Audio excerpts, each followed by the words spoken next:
Chapter 101, Chapter 98. Author note, .uu. If you want to read up to 15 chapters ahead of this novel, or 5 of Avatar, Cold Paths, go to https://www.patreon.com/cornbringer. You can also join the Discord channel so we can chat and maybe exchange ideas for novels. https://discord.gg/8474423b. By the moment I arrived at the twins, Stannis had been already captured by Ned Stark, alongside some of his close advisors. Among them were Melisandre, Davos and some of his generals. There wasn't much of a fight, Your Grace, Ned Stark said as he bowed. I wasn't expecting much of a fight. While it was true I didn't expect much of a fight, it was still surprising he went all in with this stupid idea. The one they call the Red Witch wants to speak with you, Jon informed me. Very well, lead me to the prisoners, I said as I followed Jon, not before leaving Oberyn and Ned behind with one last command: accommodate our new forces. As you wish, Oberyn nodded. It shall be done, Your Grace, Ned said with a short nod. With that, we continued walking as Jon led me to the prisoners' camp. I was genuinely curious as to what the Red Witch would offer me. By this point I knew she knew I was the so-called Chosen One, fucking title. So the fact that she wants to help me is clear.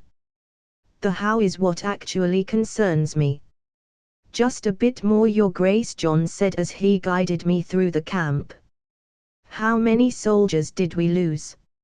I inquired, trying to make small talk to kill the time in between. Around a 50. Jon muttered, I know it's an acceptable number, but I would have preferred none died. 50 soldiers sure was an acceptable number, too fucking good. It's impossible to avoid losses in war times. The best we can do is honor those who died fighting for our cause. I know, but I don't have to like it, Jon sighed as he gestured to me with his hand to some cages big enough to fit humans. We have arrived, Your Grace. Thanks, Lord Targaryen, I smiled as I purposely mentioned his new last name, trying to see how he was taking that in. Jon shifted a bit, showing he was still processing that. My pleasure with that, he bowed and left. Stannis was glaring at me, with a defeated expression on his face. Anger, hate, self-loathing, many things were erupting on his face at the same time. Davos was shackled close to him with an expression that said he was done with all the shit. Those expressions were easy to take in. What really creeped me out was what Melisandre was showing, pure and unadulterated bliss, as if she had just laid her eyes on God. *core. Does that bitch blink or what? A raven asked in befuddlement as he landed on my shoulder. And I really didn't know how to answer that. The damn woman hasn't blinked since I got here. You know, you can blink, it's not you like we'll miss something. How can I blink, when the light you bring is so beautiful, so magnificent? I can serve fire within you, is blinding, so perfect, it's more than I ever imagined. Melisandre said, tears running down her cheeks. Okay, another crazy chick. I seem to be attracting them lately. Now if you are done sucking my dick, metaphorically speaking, I want to know your plans. All I have ever wanted, to serve you, Melisandre said, staring at me with happy and crazy eyes. And if I wanted to kill you? I inquired, narrowing my eyes. Dying by your hand would be the greatest honor anyone could ever hope, so Melisandre said, and I could see in her face she meant every word she said. I really don't like you, burning people, Childs, but unfortunately I think I need you. You are probably the only one that can answer some of my questions, and talk with the asshole that chose me, and decided to leave me alone to deal with this. I sighed. I will let you live, but if you do one little thing that I don't like, or anything in general without my approval. I will do the one thing I think you would hate. I will let the Night King kill you." This got Melissandra's attention. She tensed up. After all, I had practically told her I was going to turn her to the Satan of her religion. "I will follow your every command." So he was the chosen one. Stanges muttered with venom on his tone. How naive I was, how stupid I was. "I don't really have anything against you, Stannis, but your life is a threat to my rule." I sighed. Stannis was my enemy, but I really didn't hate him at much. He was an inconvenience for my plans. "Just get this over with," Stannis growled. It seemed his spirit was even more broken than his army. "If I could ask for something, Your Grace." Davos, the poor Onion Knight, in the show I found him to be a very likable, very loyal, but with terrible luck. "What?" I inquired. "Can you spare Shireen? She is but a child," is my last wish, if you could find it in your heart to. I knew where he was going, so I stopped him with a chuckle. "I never wanted to kill her, but she will lost all her lands, money and social status, and seeing you care for her, it will be your duty to raise her." I chuckled. Davos might have marched against me, but with him I could spare to be merciful. He and Shireen were no threat at all to me. "Your mercy will not be forgotten, Your Grace," Davos smiled. After that I released Davos and Melisandre. Davos immediately warned me about Melisandre and how she would turn me crazy like she did with Stannis, but I reassured him I knew she was crazy, and that she would not get in my mind. He, while not sure of my words, decided to believe me, and immediately left to pick up Shireen. Stanges' execution was northern style. He who passes the sentence should swing the sword. If you are to take a man's life, you owe it to him to look into his eyes and hear his final words. And if you cannot bear to do that, then perhaps the man does not deserve to die. Ned's words, which were true, and as the northerner I was, it was the right thing to do. "Any last words?" I asked Stannis, my sword above his neck ready to leave a clean cut. "He who lives by the sword, dies by the sword," Stannis said.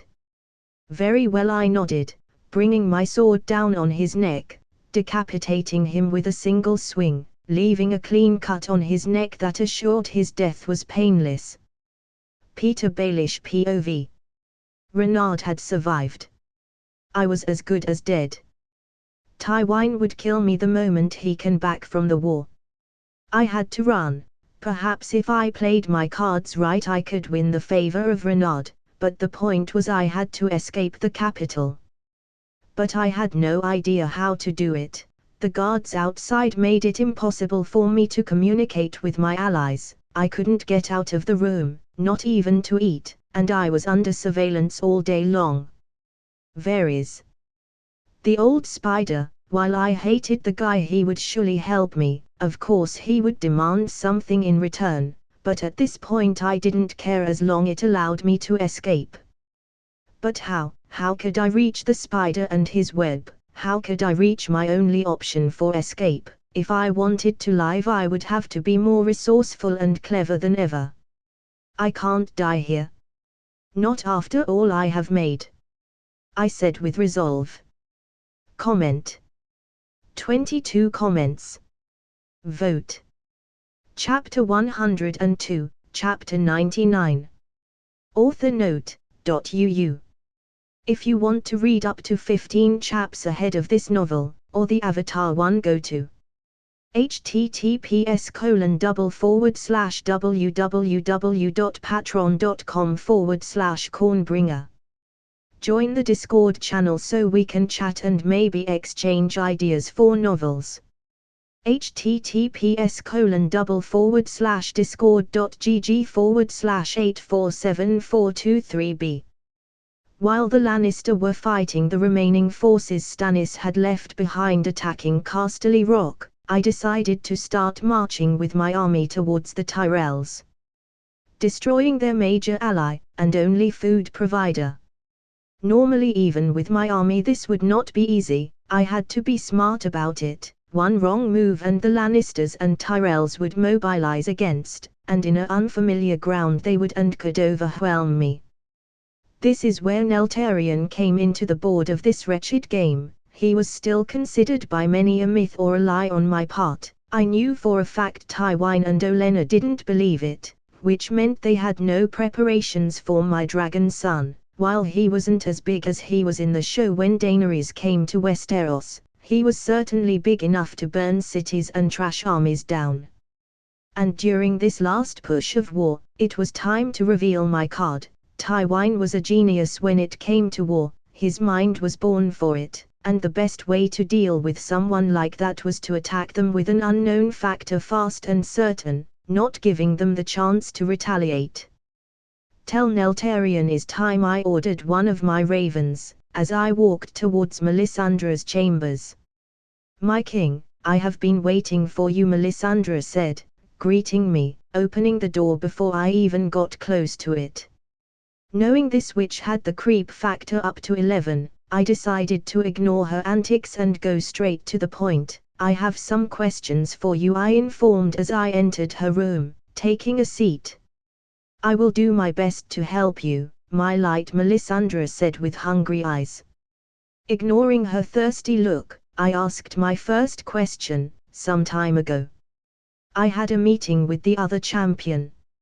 Immediately Melisandre tensed up, all carnal lust vanishing as if it was never there. "What happened next was what I want you to help me figure out. Did he do something to you?" Melisandre asked with a hint of fear on her voice. "No, it can't be, your light is pure and uncontaminated."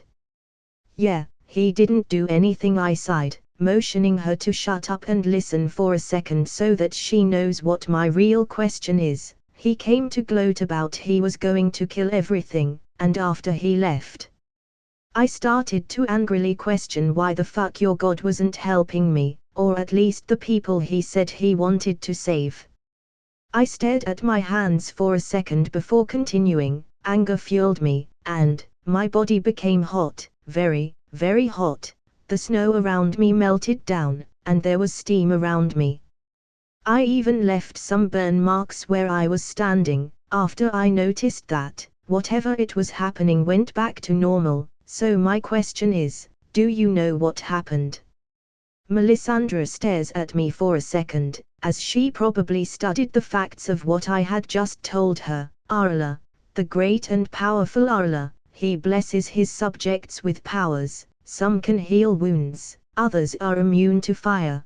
The blessings go from small to big. Taking me for example, the great Arla blessed me with magic, powerful magic for a human. And thanks to that I have lived on this world for hundreds of years with this." She took off her ruby collar, and her true form appeared. "I made this with the blessing he gave me." With that demonstration out of the way, she put back on her collar, returning to her young self. "If followers, mere and pathetic followers, get good blessings, I can only imagine what blessings he gave his champion."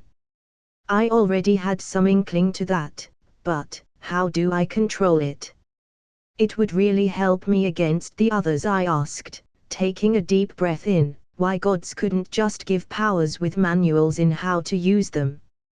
"For each, their own," Melisandre sighed. "For me, I learned to harness the power the great Arla had given me through faith. But I can see you have no love for Arla." Melisandre chuckled. "Quite ironic, but not all sons love their fathers. Anyway, what I'm getting at is that you have to find your own way to control what has been given to you." So I was back to square one, not knowing what to do. "Any ideas at the very least?" Melisandre hummed. "Ask your dragon sons. Dragons are the oldest sons of Arla. They might be young, but perhaps they can guide you better than I can." She sighed. "Very well," I nodded. At least that was something. "Anything else, my king?" Melisandre inquired. I nodded. "Yes, as you know, the others are weak to certain things." Getting a swift nod from her, I continued. "I need you to find a way to forge Valyrian steel, or something similar. All I know is that blood magic and dragon fire were needed. Valyrian steel. I don't think I can replicate that without the Valyrian records, but I will try to create something that works similar to that. It may not be Valyrian steel but will do the trick against the others, Melisandre said with determination. No killing, and if you must, it goes through me first, is that clear? I glared at her. Your orders are absolutely my light, Melisandre nodded. Tywin Lannister POV. Destroying Stannis' forces was turning to be a child's game. No strategy meant they were vulnerable in all accords, and while losing men in our side was unavoidable, considering the numbers we were dealing with, we were doing beyond excellent. Our scouts said there still are around 20,000 soldiers left, but retreating, Jaime said as he entered my war tent, as always unscathed. We have barely lost any men, 2,000 so far. For each man we lose they lose 10, one of my generals added with a prideful smirk. Don't feel pride on this victory, we might as well be fighting a child, I muttered with annoyance. Stannis went mad and forgot how to fight. It's good for us, but is frankly beneath me to feel pride in such victory. Renard on the other hand, his defeat would surely bring glory to my house for generations. A victory is a victory, Tyrion chuckled, but that leaves us with the big question, what's next? Renard, I answered calmly. I know that, but how? Tyrion chuckled. He is a brat, he will fall when the time comes, one of my generals laughed. A child yet to be defeated, with an army strong enough to face us, and for the first time in history, with more gold than us, Tyrion said, shutting everyone up. Or have we forgotten he owns Bravos and the Iron Bank now? Or the fact that he might or might not have 3 dragons? Maybe we are forgetting he technically has more kingdoms supporting him than we do. You talk as if you think he will win, brother, Jaime laughed. If we don't prepare we might as well roll our heads to him, Tyrion said. And prepare we will, I said, getting a surprised expression from Tyrion. As I told you before, I never underestimate an enemy. I did once, and look where he's at, fighting against our family for the throne. I won't give him a chance, not again. Maybe we could demand a duel. And use the mountain? One of my generals inquired. That would prove to be futile. If the information about him is anything to go by, he rivals the mountain is brute force. But fights like Arthur Dane, all we would do is lose a great asset. The mountain stands no chance against him. Is all the rumors are true? I shook my head off. To kill Renard we would have to overwhelm him. Comment. 31 comments. Vote. Chapter 103, Chapter 100. Author note, .uu. If you want to read up to 15 chaps ahead, go to https://www.patreon.com/cornbringer. Join the Discord channel so we can chat and maybe exchange ideas for novels. https://discord.gg/8474223b. I decided to take this opportunity while Tywin was occupied with the Baratheons to attack the Tyrell, even though I was still waiting for some of my forces I had left behind on the north, Neltarion among them, but my ravens had confirmed Neltarion was close and would join my main attack force before I even reached the Tyrells. As of now I found myself in an unfamiliar place, an endless plain. This after all was the first time I had been in the south. In the far, far distance, I could make out a large formation of mountains, with their incredibly high peaks hidden in the clouds. So far there are no signs of men beside mine. Whether they knew I was coming or not was still left in the unknown. But it mattered very little if they knew, with Neltarion making the fire rain on them. Their defeat was just a matter of time. Unlike the show, they didn't have weapons able to kill a dragon. Arrows were meaningless against Neltarion. him alone would decimate great part of their army.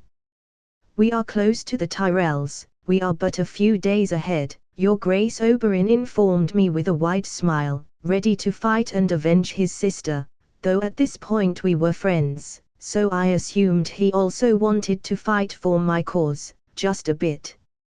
Thanks, I nodded. Is my daughter really hitting on you that hard? Oberyn inquired with a chuckle. Yes, she was, I nodded with a soft chuckle. Reason why she is marching with her sister in another group.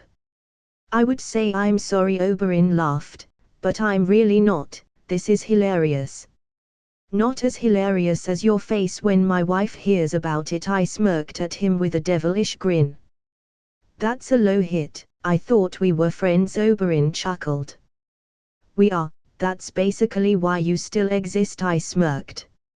As we continued marching towards the Tyrells, I felt something coming closer, a shadow flying above me, with a loud growl spitting fire on its wake. It was Neltarion showing off. I'm ready to bring the heat, Neltarion growled, spitting a torrent of fire to the naked sky. Are you done? I chuckled. It's all about presentation, Father, Neltarion greeted, rubbing his head against my chest with a low purr, as if he was a cat. I missed you, I miss you too, I smiled, passing my hand through his rough scales. We still were a few days off before we arrived at Highgarden, but now we were ready. Lovely, whatever this moment is, Oberyn chuckled. A dragon. I thought they were nothing but legends, John muttered in disbelief, as he looked at Neltarion with awe. He smells nice, Neltarion hissed in a low tone as he sniffed John. He smells like Mom, but different. Well, they are related, I smiled at this. I didn't expect Neltarion to grow curious about John so fast. That was an interesting development to say the least. He would be your cousin. He smells weak. I suppose. I'll protect him, Neltarion hissed, coming to the conclusion John was weak by the family standards he was used to. Ha ha, I don't think he needs protection, but be my guest, I shrugged. Is he talking with the dragon? John muttered. Yes, he is. Oberyn nodded, by this point completely desensitized with my shenanigans. How? I don't even know why I question things anymore. Of course he speaks with dragons, Ned Stark sighed in a defeated tone. That's mostly the gist with Renaud, just stop questioning things and everything will be fine, Oberyn nodded. What is wrong with you talking with me? Neltarion asked with a low hiss, tilting his head in confusion. Is it because only you can understand us? Probably, I shrugged with a chuckle. Tywin Lannister POV. Renaud was moving toward Highgarden, which means he wants to destabilize our economy, cutting our only food supplier off the map. Smart move, but a predictable one. Taking countermeasures against this, I had set a few preemptive moves against this. I would let him march deep into Highgarden, and once his army was trapped I would flank them. We knew the Terrarian better than most, certainly better than the Northerners, and while I knew this strategy would not win the war, it would weaken him. By a lot. And that's what we needed to do, weaken the beast little by little, letting him bleed out, his army, his resources, his spirit. Eventually he would lose the will to fight, and just then, when his spirit is broken, I would end him. That's how you kill dangerous beasts, and Renaud, while it pained me to admit it was a beast, with enough experience he would certainly become unstoppable, but he would never reach that potential. That was a Lannister promise. Renaud Mormont POV, 3 days later. As I continued marching, a raven flew to my shoulder, whispering with a low caw to my ear that Tywin was planning to flank me with a strong attack once I was within the Tyrells' territory. I was already suspecting something was up. Not finding any soldier for this long was already suspicious enough. Though the old lion was a great strategist, he didn't take into account many things, among them my oldest son, Neltarion. A flanking strategy was good until the flankers were burned to a crisp. I inwardly chuckled. If the old lion planned to attack or lead the attack, I would destroy the major threat I had. If not, I would at the very least capture his stupid son, aka Jamie. I'm sure having his precious boy would put Tywine on an edge, though I still didn't know who was Tywine sending, so like Christmas all I had to do was wait, and see what I got. I wonder, could I consider Tywine head a good present or coal? I chuckled. I have no idea what you are talking about, Oberyn muttered with confusion, but for me, his head would be the best present. Ha ha, I suppose you are right, trash for some is gold for others, I laughed. Melisandre POV. My king had entrusted me to find a way to make normal steel effective against the others. And I would deliver, no matter the price. I would give him the results he was looking for. I had to. He was my light, and I would do anything to keep it safe. I won't disappoint you, my king, I said with resolve. No matter what, I would find a way in the fire, a way to help his radiance. Nick Fury Ravenicus POV. The squad had perfected their aim, not missing Euron's head every time they had to evacuate their vowels, and I couldn't help but feel in this moment of my life proud of them. This is enough to make a grow raven cry. Noticing a tear rolling down my peak, from my only eye, but not this raven. Unfortunately for me, I couldn't force the tear back into my eye. Good thing nobody saw this. Stop shitting on me. Euron Greyjoy screamed. Never. I caught back. Comment. 33 comments. Vote. Chapter 104, Chapter 101. Author note, .uu. If you want to read up to 15 chaps ahead, go to https://www.patreon.com/cornbringer. Join the Discord channel so we can chat and maybe exchange ideas for novels. https://discord.gg/8474423b. With Neltarion on my side, things would fall in line really fast. From afar I could already see Highgarden, and thanks to my ravens I knew where the enemy's army was hiding, and that they were planning to flank me. Now it was just a matter of time. With my dragon son hidden I would have the element of surprise. With it, I would catch Tywine off guard and burn his troops to a crisp. Tywine was smart, but he was still human, and when facing the unknown we humans panic. It's in our wretched nature. There is no one here. This feels like a trap, Your Grace, Ned Stark muttered. I smiled at him. After all, I didn't expect him to catch up about that. That's because it is. Ned blinked in the realization that I knew about it and stared. We must warn the men. I shook my head. No, they don't have to know. I have been moving them around with the trap in mind. For now they must remain ignorant. I had told my men to expect traps and stuff before leaving. Now it was a bit too late to let them know. It would create a mild panic that would alert the scouts following us, and would stop Tywine from attacking. I had to let Tywine think he had me where he wanted, weaponizing his own pride against him. I see Ned Stark sighed, probably understanding the motives behind my actions. If the mountain comes, let me have at it, Oberyn asked with a dark look on his face. I want to kill him myself. I knew for a fact Oberyn could defeat the mountain, but I also knew his thirst for vengeance and his desire to hear him confess would end up killing him. I'm afraid I cannot. I shook my head, but I don't mind leaving you with Tywine, perhaps his son. Oberyn glared at me for a second. You think I can't kill him? I know for a fact you can, I chuckled, but I also know you lose too much skill when mad. Against someone like Tywine that's not a problem at all. but against someone like the mountain will only end up with your head splattered against the ground.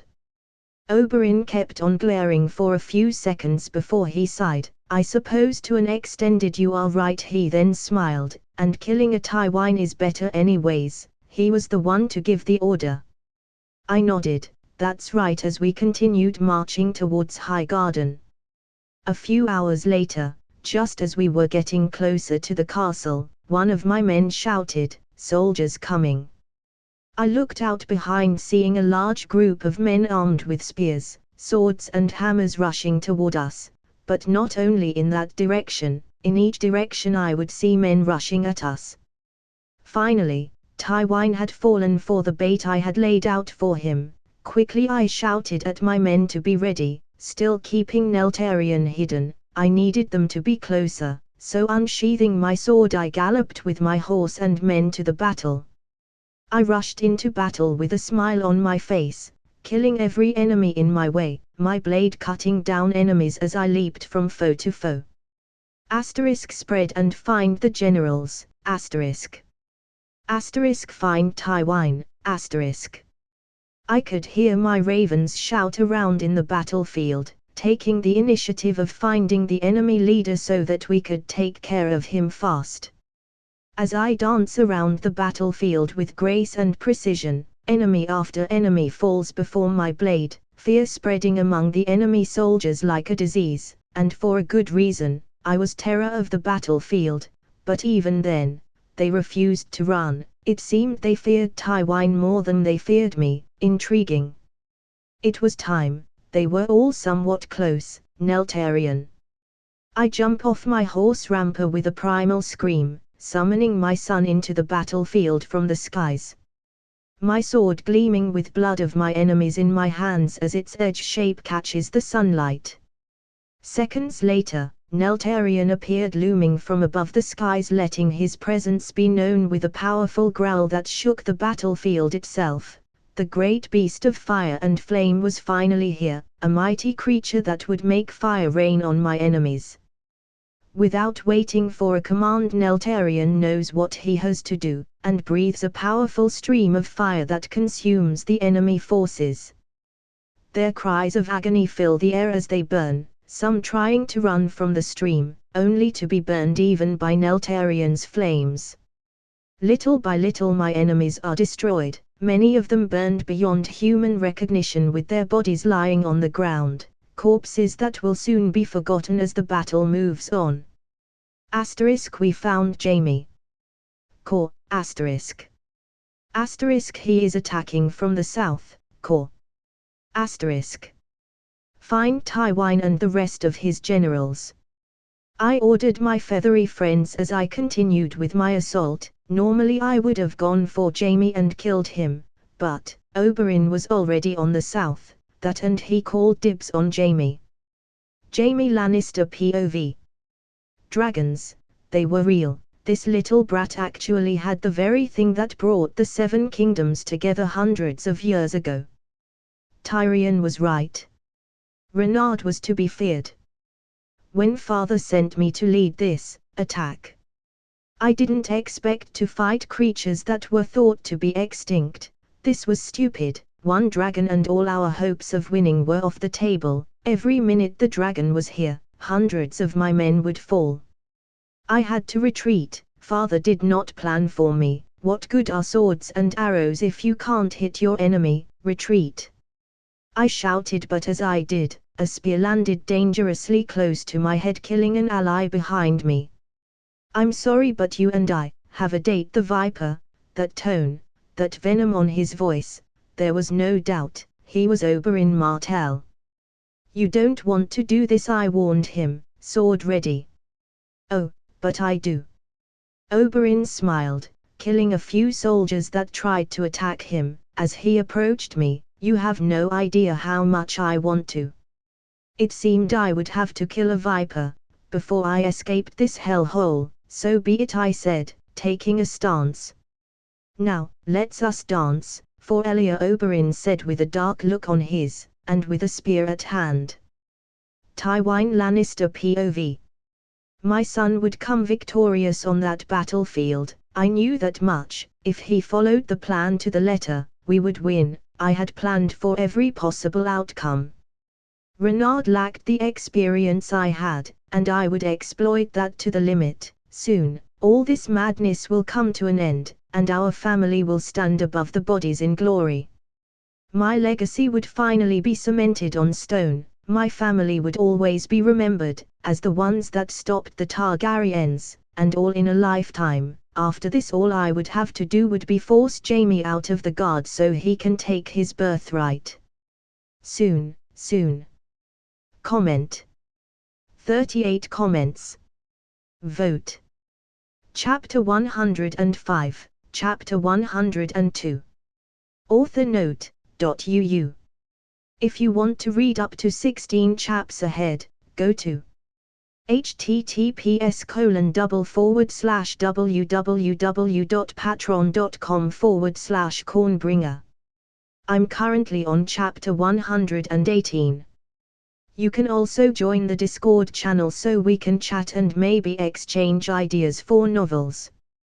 https://discord.gg/8474223b. RU plus OU equals OU. The fire was consuming every enemy on its path with ease, and soon enough my army was winning with little to no effort, and it was no surprise. Neltarion, even though not fully grown, was a force to be reckoned with. His might was too much for the current military to handle.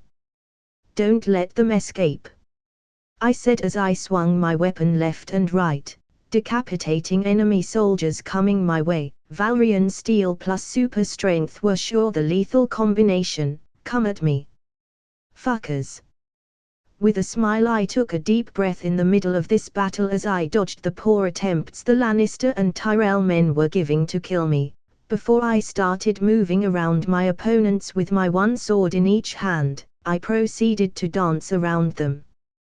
With every move I made, a soldier would fall dead into the ground, a lethal tempo of art and destruction. I didn't have to command anyone right now, which in turn made me the best weapon. No hesitation, no cares, I just acted. After all, I had taken Tywin's plans, turning them into my toilet paper. He had failed. With all his experience, connections and influence, he had ultimately failed. He had, like the rest before him, committed the same mistake. He underestimated me, and he was paying the price. I continued pushing the enemies back, with the Neltarion ensuring they didn't escape. All I had to do was show the Southerners why they should fear me in battle. Is that all? I taunted, feeling quite good about myself. Today was a great day to be me. Oberyn Martell POV. I stared Jaime, a Lannister there for me to kill, and I couldn't help but smile. I was finally getting my chance to avenge Elia. Don't hold back, or I am going to break you fast, I snarled at him. Jaime shrugged his shoulders, smiled, and slowly brought one foot behind his back as he unsheathed his blade. Fine by me. With a dry chuckle, I rushed at Jaime with my spear ready, but he dipped and twirled around right as my spear was about to reach him. At that same moment he tried to slash me upwards with his sword, which I managed to dodge just in time. I took this opportunity and tried to do a spin cut, but he parried the attack, reading my intentions very well. He was undoubtedly a good swordsman, but I faced better. In response he tried to cleave my legs, but a quick jump above his cut proved to be enough to dodge the attack. Taking this momentum to my advantage, I took the blunt end of my spear, smashing Jaime on the side, who in turn lost his balance for a second, but recovered with an upward slash that managed to cut a bit of flesh. Nothing serious. Blocking his next attack, I stabbed the lion in the solar plexus, trying to kill him, but instead I ended up knocking the wind out of the swordsman, and stunning him for a brief moment. The quick blow had opened Jaime up for another attack, and I always aimed to please, so I obliged him, doing what Renard calls a Spartan kick into Jaime's chest. Jaime, having recovered a bit, followed that up with a quick uppercut, and a swift side cut with his blade that I managed to avoid being lethal. "This is way more entertaining than I anticipated," I chuckled with clear venom in my words. Jamie gave me an apologetic shrug, with a face that said, "I do what I can."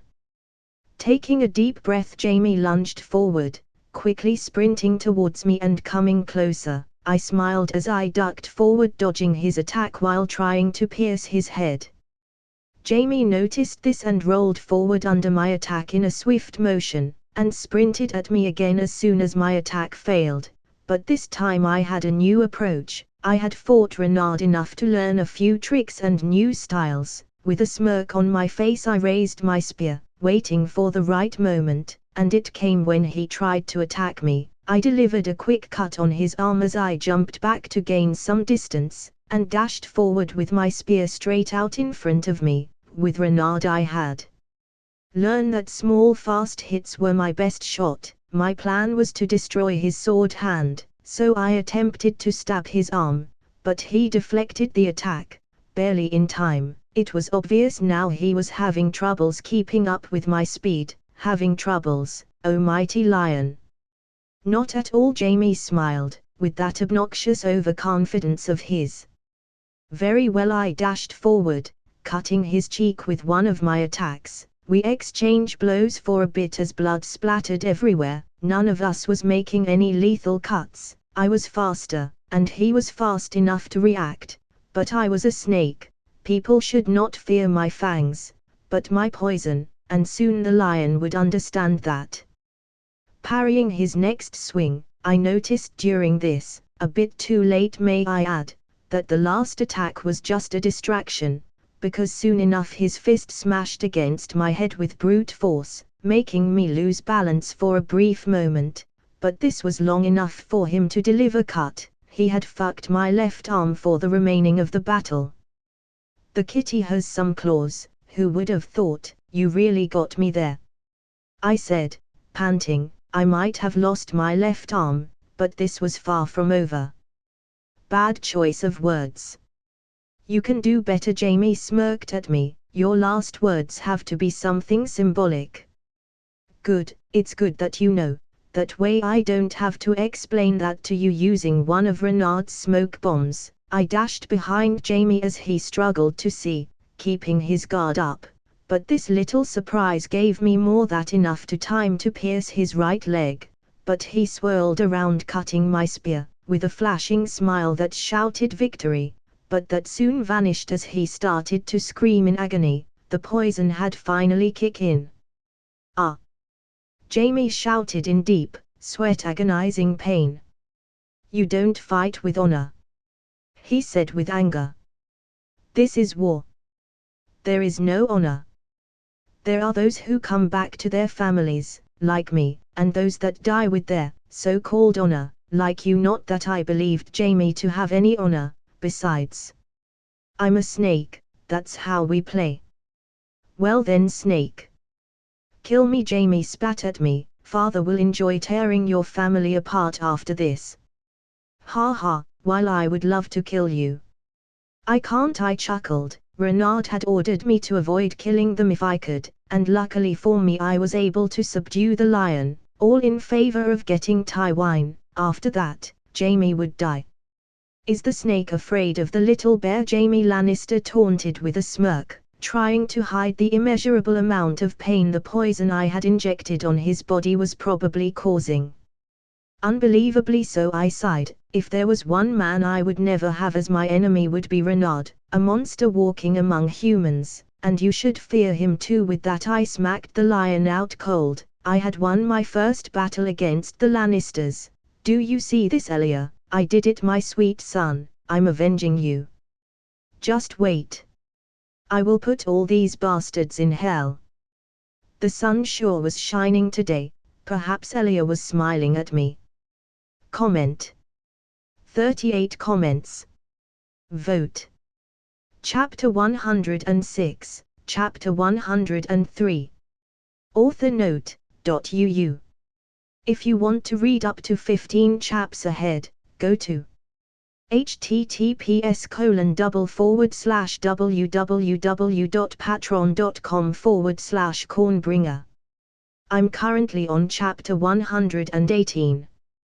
You can also join the Discord channel so we can chat and maybe exchange ideas for novels. https://discord.gg/8474223b. I had won this fight, capturing Jamie in the way, which would give me quite the political tool to use against Tywin, disrupting his calm demeanor by using his golden sun. Highgarden was on the way to be mine. The Tyrells still had more than enough forces to attack stationed in their ancestral home, and while a normal siege would take me weeks to months, with Neltarion it would take a day or two. I had to take this opportunity to push the enemies to their knees, before they came up with a plan to hurt or kill Neltarion, which meant I had for now to exploit Neltarion to the fullest. Burning my way to the throne, after all, I had bigger concerns beyond the wall, and wasting time playing games with these imbeciles was not a priority. You did great, I praised my dragon son, who grinned in return. You are a great warrior. Of course the same had to apply to me. Neltarion hissed with pride. He always wanted to prove others he was my son beyond words. I chuckled at the dragon antics as I ordered him to rest. While he himself didn't want to admit it, he was tired. Breathing torrents of fire for hours had taxed him quite a bit, and we had to recover our strength, for tomorrow, this garden and its lands would be ours. Not only that, but I also needed to rest, because in every battle I would push my physical limits to kill as many soldiers as I could, ensuring we always had the upper hand in any battle. And while physically I would still feel energized, my mind would grow tired, though this time, this effect was worse.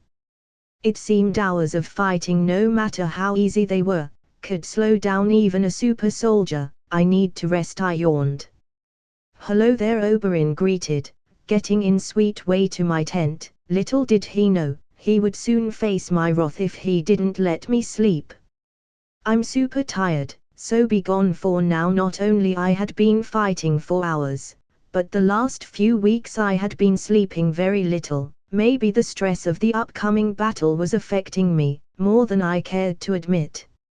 I just wanted to thank you, Oberyn chuckled, for letting me fight Jamie, and for trusting me to not kill him. Letting out a sigh, I smiled at the wounded warrior. You deserve that trust. You are one of the few that I feel I can trust. With that said, I started to walk to my tent, not before leaving the snake with one last message. If you wake me up, your brother will have to fight for you. After all, he will have a higher battle prowess. Oberyn took a step back, with a playful smile diffusing the situation. I would never. Good, I nodded, finally getting to the one thing I missed right now, almost as much as my family in Essos. My bed, finally. And I knew it wouldn't take long for the sweet embrace of sleep to take me out on a trip, giving me the well-deserved rest I so much desired. Daenerys POV. Yunkai and the other cities my husband, Renard, had conquered were under control, but even with the might of our dragons and army, small rebel cells were rising. And while this was something Renard himself knew it would at one point happen, I couldn't really understand how could anyone be so stupid. Even if they managed to defeat me, which was a big if, they would unavoidably fall once again under the wrath of my husband. So far, the rebels were easy enough to deal with, but I knew I had to stop them before they became a real threat. No enemy is too small, no man is too weak, so with that in mind, Braavos was for now my safe haven, having no nobles alive, and the people of Braavos fearing my husband. Everyone was nothing but compliant. While I wanted nothing more than to prove Renard I could help him, finishing what he started, I had also take into account I was a mother now, and that was bigger than the crown and anything else. For now I had decided to first ensure the cities we had under us, to be in absolute control, before moving with our conquest. the slightest mistake could prove to be fatal to my babies, and that was something I could not allow. The twins were our greatest strength and weakness, and I would ensure their safety no matter what. "I miss you," I cried weakly under the moonlight. A queen should not show weakness, but I was weak without him. How much I missed his warmth, his smile, but I knew soon we would be reunited. Renard Mormont POV, next day. The morning sun was shining brightly, and I couldn't help but smile at what was coming ahead. The remaining forces of the Tyrells would face the might of my army, and I would claim these lands for me. Too bad, for that to happen, the Tyrells would have to die. Bad for them, that is. The more we marched, the closer the last battle on this part of the south was, looming behind the gardens. My men were fully rested, and ready to fight. But the one they had to fear was also the most eager to prove himself once more in the battlefield, Neltarion. And maybe with enough luck, the tales of my dragon son would spread among the 7 kingdoms, bringing them into their knees without a fight. Dragons, after all, were the very beasts that brought them together in the first place, and once again, they would. "We are here," Ned commented, pouting at the army ahead with a very grim look. Around 30,000 soldiers, ready to be slaughtered. Perhaps Tywine was nothing but false propaganda, or the Tyrells were acting against his wishes and stayed to protect their land. Either way it worked for me. "We stand once again," I shouted, getting the full attention of my army on me. In the heat of battle I smiled. "Let's show these flowers why they shouldn't fight us." By this point my army was stomping the ground, shaking the very ground with battle cries. I was the first to gallop in the battlefield, cutting hundreds of arrows coming my way, as a single thought crossed my mind: cute. Giving the signal, with my left hand, Neltarion descended into the battlefield, with a growl that thundered the very air, shaking the resolves of each enemy, lit them on fire. "Son." Neltarion nodded, and a stream of fire started to burn beyond recognition. All the archers, one by one, their screams filling the air, with pain and agony, and in their faces the sour realization, they had no hope of winning this. "It seems fire is super effective," I chuckled, as I covered the gardens with the blood of the fallen flowers. Victory was mine, and so were the Tyrell lands. Now I wonder, what move will the old lion take against me? He must surely know with all that experience when he is being defeated. I suppose time will tell. Comment. 26 comments. Vote. Chapter 107, Chapter 104. Author note, .uu. If you want to read up to 16 chaps ahead, go to https://www.patreon.com/cornbringer. I'm currently on chapter 120. You can also join the Discord channel so we can chat and maybe exchange ideas for novels. https://discord.gg/8474223b. It took but a few hours to dismantle Highgarden defenses, a child's game with my dragon son burning through them, and a very easy at that. Most of the soldiers surrendered, too afraid to face a dragon in battle. Those who didn't surrender, tried to fight or escape. Unfortunately, they failed completely at both attempts. No horse can outrun a dragon. But not all victories are sugar-coated. Tywine Lannister, even with all his faults, had apparently prepared for the imminent scenario of me winning this fight. "That old bastard," I chuckled, coming to the realization that all the banks of gold and food in Highgarden were empty, and considering how through the old lion was, I knew for a fact I would not find a single coin or wheat within the castle walls. He had played his hand well, very well. But even then, he had made mistakes, because the fact that his son being was in my hands was undoubtedly a miscalculation on his part. Though this fact brought an important question to my mind: How did Tywin manage to do this, without me knowing? My spies were still unknown for him, that much was for sure, but even with all the ravens I had on him, he used another person. The realization came to me like a thunder. My ravens had orders to follow the main players of the game, and only them around. After all, I didn't have enough ravens to keep one on each person in the world, so while my ravens were out of his radar, he must have noticed something, and in the way found a hole in my net. Impressive. But this was nothing but a small victory for the old lion. With his methods being unveiled, it would be easy to control all his moves, and it wasn't like I needed the gold. Thanks to Bravos, I had more than enough more to deal with this war. Your Grace. Ned entered the room I was occupying, announcing his presence. The men are securing the castle. Was that all? I inquired. Normally Lord Stark would avoid talking unless it was important. He was what I call a man of few words. He only spoke when his words would have a meaning. No, I wanted to request for the men to rest here for a fortnight, Ned added with a hopeful look. The Tullys have agreed to bend the knee, and I think it's wise to wait for them. It would give the men time to recover, he stated, and he was right. For me, marching perhaps wasn't that taxing, being a super soldier and stuff, but my men were not, a fact I happen to forget from time to time. Very well, I nodded, deciding it would be most beneficial to have every man available at my disposal, because it was most likely that the next battle would open the throne for me. After all, I would go for Tywin next time, killing the lion and the threat he poses. I'm grateful, Your Grace, Ned Stark said, and soon after left the room.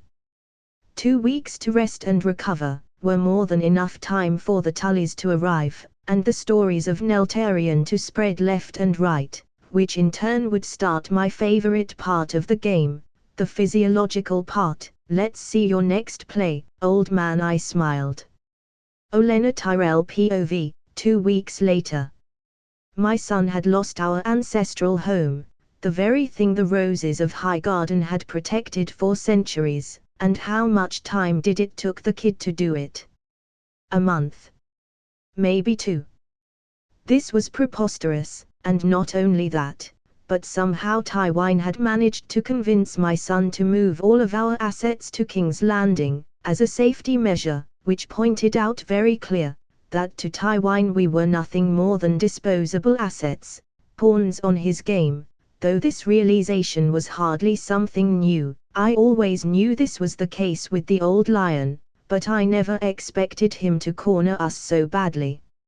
If I had to take a few guesses about his plan, I would say he knew that this event would end with Renard taking Highgarden under his control, which in turn would force us to stay in King's Landing supporting them. Reason why he convinced the idiot I have for a son to move our assets out of our ancestral land. Clever cat, I muttered angrily. I was definitely growing older. In my 60s I would have been able to see this plot. The old lion wanted us cornered. He wanted to leave us no choice but to help him, whether it was for honor, for our house, for blood, or because we didn't have any other choice.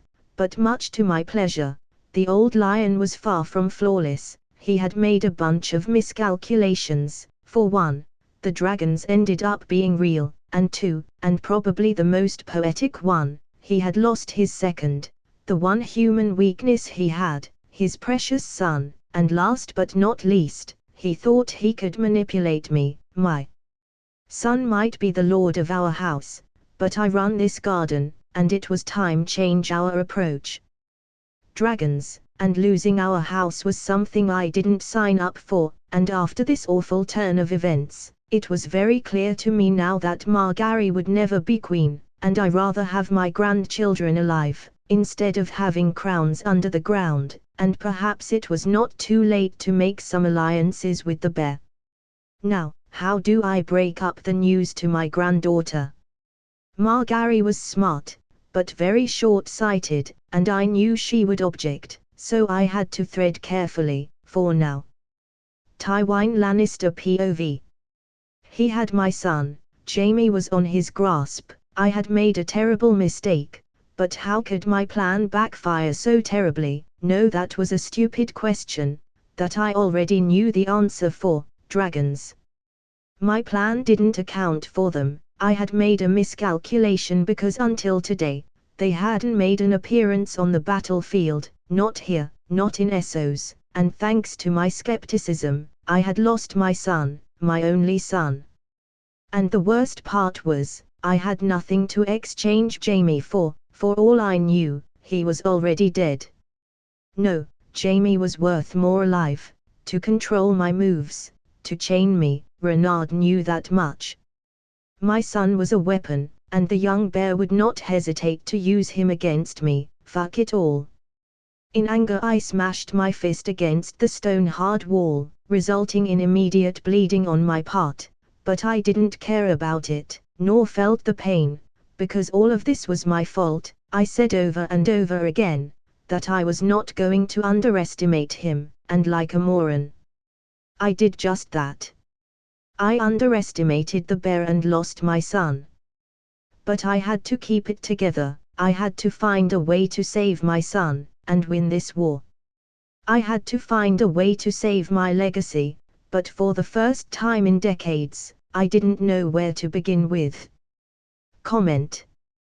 38 comments. Vote. Chapter 108, Chapter 105. Author note. .uu.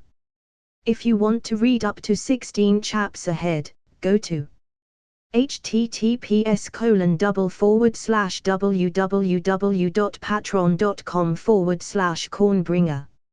I'm currently on chapter 118. You can also join the Discord channel so we can chat and maybe exchange ideas for novels. https://discord.gg/8474223b.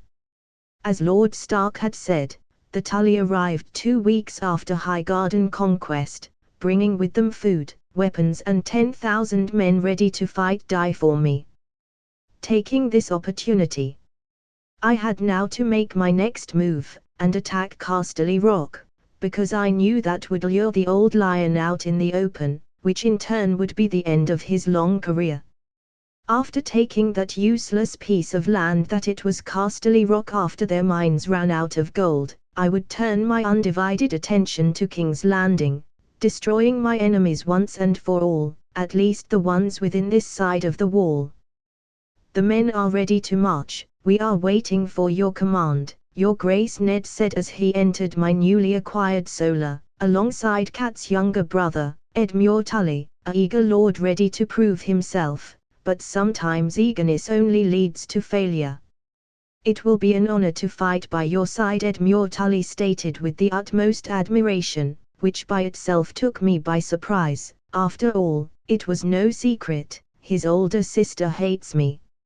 I smiled at his enthusiasm, wondering if only the women on the Tully family were crazy. We will leave to Casterly Rock soon, I informed the lords. Attacking Casterly Rock, leaving them no room to prepare, was the best course of action, considering they are still barely processing the fact a mighty dragon was on my side.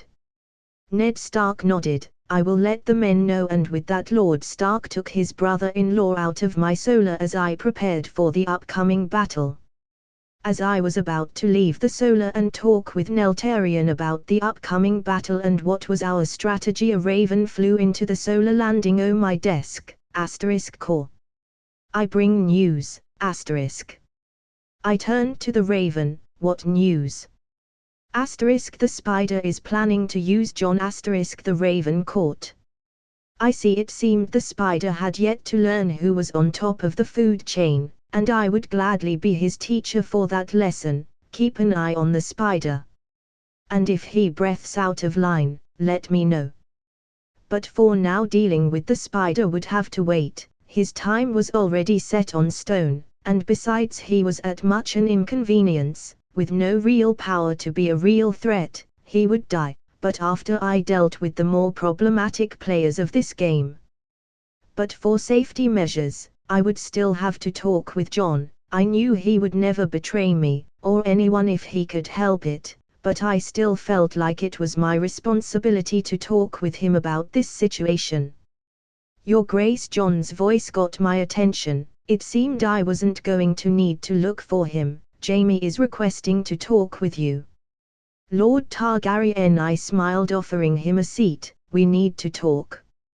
John looked at me with a worried expression, probably wondering if he had done something wrong, or if I had something for him to do. After a long second of silence, he took a deep breath, and sat. In what can I be of service, Your Grace?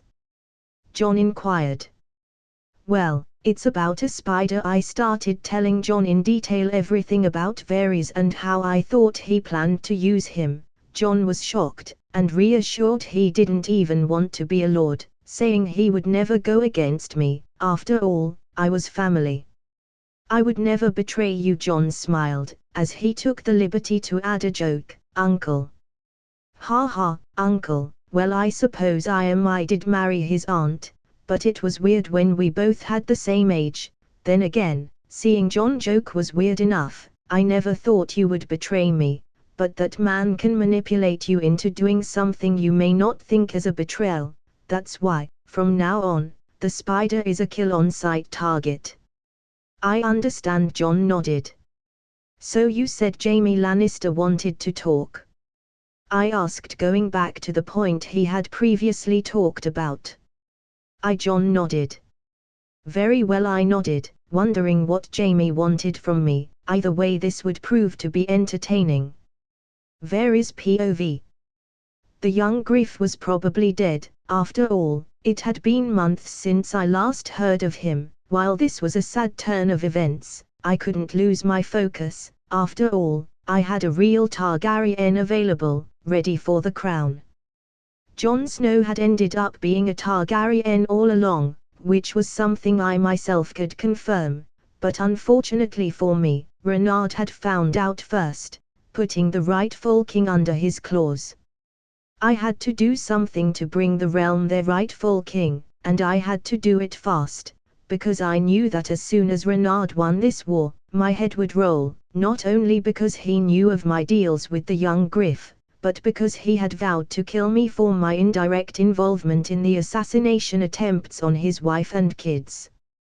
But finding a way to deal with Renard was easier said than done. He had shown to be a very capable man, with a terrifying amount of information at his hands, and besides, killing him would amount to nothing. Well, aside the fact that we would have to deal with a very angry dragoness, to deal with Renard, I would have to find a way to kill him and his family at the same time.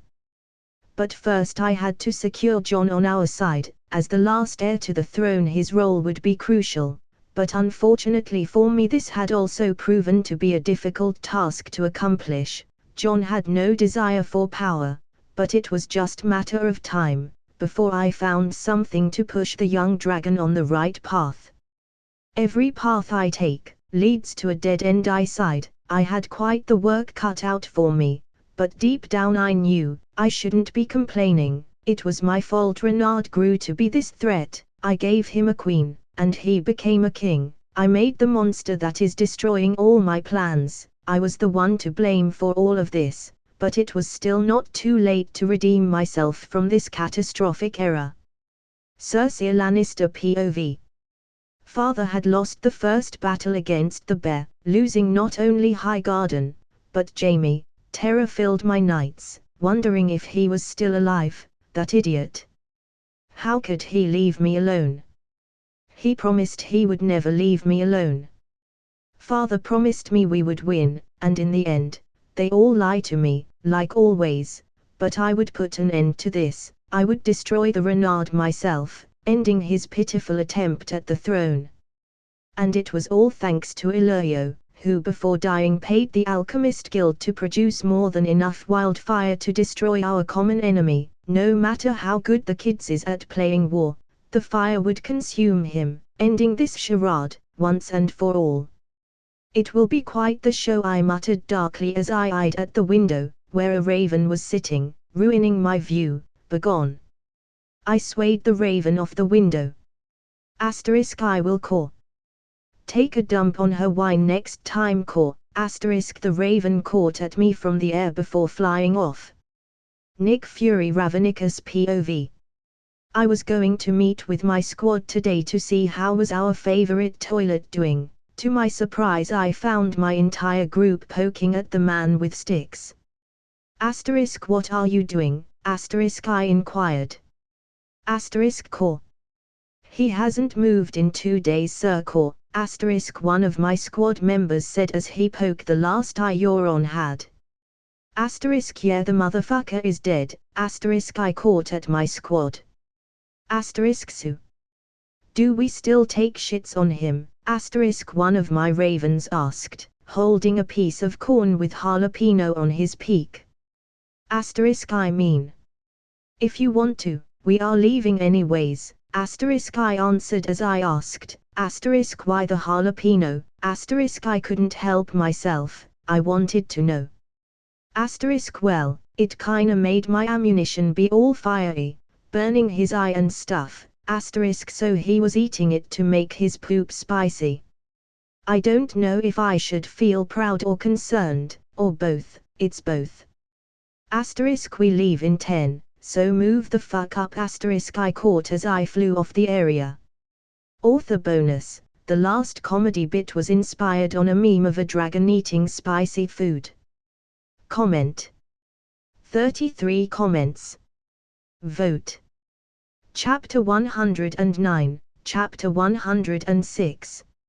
Author note, .uu. If you want to read up to 16 chaps ahead, go to https://www.patreon.com/cornbringer.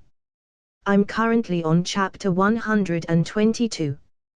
You can also join the Discord channel so we can chat and maybe exchange ideas for novels. https://discord.gg/8474223b. Empty. That was the only word I could use to describe Casterly Rock right now. There were no men to defend it, nothing to stop us, and I couldn't but be apprehensive of the idea that Tywin had let us take hold of his castle, without a fight. I didn't have to be a genius to see something was clearly wrong. Tywin was not man to give up, and that was an unshakable fact about him, which is why I knew, the old lion was making his play. What play? I still had no idea. After all, my ravens had yet to update me in the situation. But even without their information, I still had a general idea as to why he had abandoned Casterly Rock. Because he had nothing to protect there, not for now, no gold or food. He had taken everything, like he did with Highgarden, leaving me with lands that served at the moment no purpose. But even though logically speaking I understood why he did, I never expected him to do it in the first place. Not a single coin, or bread, even the people are starving. Ned muttered with clear anger on his voice, he left how people to die. I eyed Lord Stark, wondering what he expected from the coldest player in the game. Tywin only cared about his legacy, and if he had to lose a few times to keep it, he would not hesitate to do it. That was him, someone ready to give everything, for his goal. Tywin is a man of numbers. He had no time to move an army to protect Casterly Rock against us. He also knows that he can't defeat Neltarion, so he must be trying to delay us while we secure the lands while he finds a way to kill what he considers to be my best weapon. Little did the old lion know, I wasn't going to take his bait. I would not give him the time he needed to prepare, because whether he liked it or not, his time had come. So what are our orders? Oberyn inquired as he limped to my side, still recovering from his injuries. We move forward, I informed the lords. What about Casterly Rock? Jon Targaryen asked. We will have time to deal with this place later. For now, we need to destroy those who sit in my throne, I stated, leaving no room for questions or doubts. I had delayed this moment long enough. By mercy the Lannisters had survived, but everything must come to an end. It's not like you will lose anything. Oberyn nodded, pointing out the fact Tywin had moved everything, not that he had much to move, after all, his gold mines had been dry for over a decade. What about the people, Your Grace? Ned inquired. I sighed as I realized Lord Stark had a point. These people that the old lion had left to starve by taking their crops were my subjects, and a good king helps its people. I will leave some food, and for the moment that's all I can spare, I stated. After all, there was no room for too much kindness in the harsh reality of war. I will see to it. Ned Stark nodded, not completely satisfied with my answer, but happy nonetheless. Tywin Lannister POV. Leaving Casterly Rock to his hands was a hard decision, a very hard one to make. I had but no choice. With the men I had close, all I would do was weaken our own cause even more. For now, I would have to let him win, for now. In the meantime, I had to find an efficient way to deal with his dragon, the only thing keeping him alive and ahead of me in the game. All the other things he had at his disposal, like the almost endless amount gold he had or his army composed of men that were fearlessly loyal, didn't matter. Everything was nothing but easy to eliminate. Everything about him was easy to destroy, except that dragon. If he had brought the other two with him too that I heard he left in Essos, well, being honest, he would probably be on the throne, drinking wine out of my skull if that was the case. But unfortunately for me, dealing with a dragon was something the libraries could not help me with. All the books said the same. They were immune to poison, with scales harder than steel, and fire hotter than the sun. But that dragon was far from being my only problem, Jaime. I had to save my heir, my only son. I knew he was alive, because I would know thanks to Dawn if he died. I knew the snakes, and they would not miss the chance to brag about his death. Lord Hand Varys said as he entered my office, announcing his presence. Varys, get to the point. I sighed. I had no time for his riddles and tricks. We both have an enemy in common, and together we might stand a chance, Varys stated. By all men, tell me, what is your idea? I chuckled dryly. Poison. Now he is immune, killing him in fight. Varys smiled. Sometimes you have to fight fire with fire. My eyes widen at the revelation. Wildfire. Sir Barristan Selmy POV. I had been tasked by my king to protect and serve the queen and the royal babies, making sure they were always safe, with no worries. Our king probably has the crown by this point already, Daisy said as she approached me. Yes, I chuckled. Nothing will stop my cousin. We bears are stubborn, Daisy added, as she started to walk away from me. That much is true, I inwardly chuckled. Renard Mormont POV. I smiled as I contemplated what awaited me in the near future, a throne to call my own, therefore melting the ugly piece of furniture, the pleasure of killing Joffrey, and the opportunity to reunite with my family. Unfortunately for me, that wasn't all the things the future had in store for me. Things like the fight between champions, the light within me, and the horde of walkers that one day would come across the wall. God or no, I would win this, and I would do it not because of what Jon thinks. After all, I didn't fight for humanity, and I certainly didn't face the Night King because he was evil, no. The real reason was my family, my sweet little angels. I wanted to give them a better tomorrow, and a safe world to grow in, as safe as it could get here anyways. *HRNNN, things good will be, YRSSS. But darkness is moving forward, I see. YRSSS, the corn must be balanced. Radar caught with wisdom. We will be ready for that great value version of the Like King, I nodded. After Ali, I refused to die at the hands of a creature that had taken hundreds of years to complete a single task, breaking a fucking wall. Existence is meaningless. Oh God, the depressing Nita was back, not the raven I needed right now. I thought you were in mandatory therapy by the ravens. Asterisk life finds a way, so that others can hear it. Painful truth. Asterisk. Comment. 36 comments. Vote. Chapter 110, Chapter 107. Author note, .uu. If you want to read up to 17 chaps ahead, go to https://www.patreon.com/cornbringer. I'm currently on chapter 124. You can also join the Discord channel so we can chat and maybe exchange ideas for novels. https://discord.gg/8474223b. The very next morning, I decided to start moving south with the entire force of my army to King's Landing. The sooner the better. After all, it would take me around 2 months to get all my army to them, and being that my intention was to strike the city before they could come with a plausible strategy to fend me off, I had to move fast. My ravens had informed that Circea and her father had acquired all the wildfire the Mad King had commissioned during his time, and most recently what Illyrio had ordered, having every single drop of that well hidden under King's Landing, ready to be used.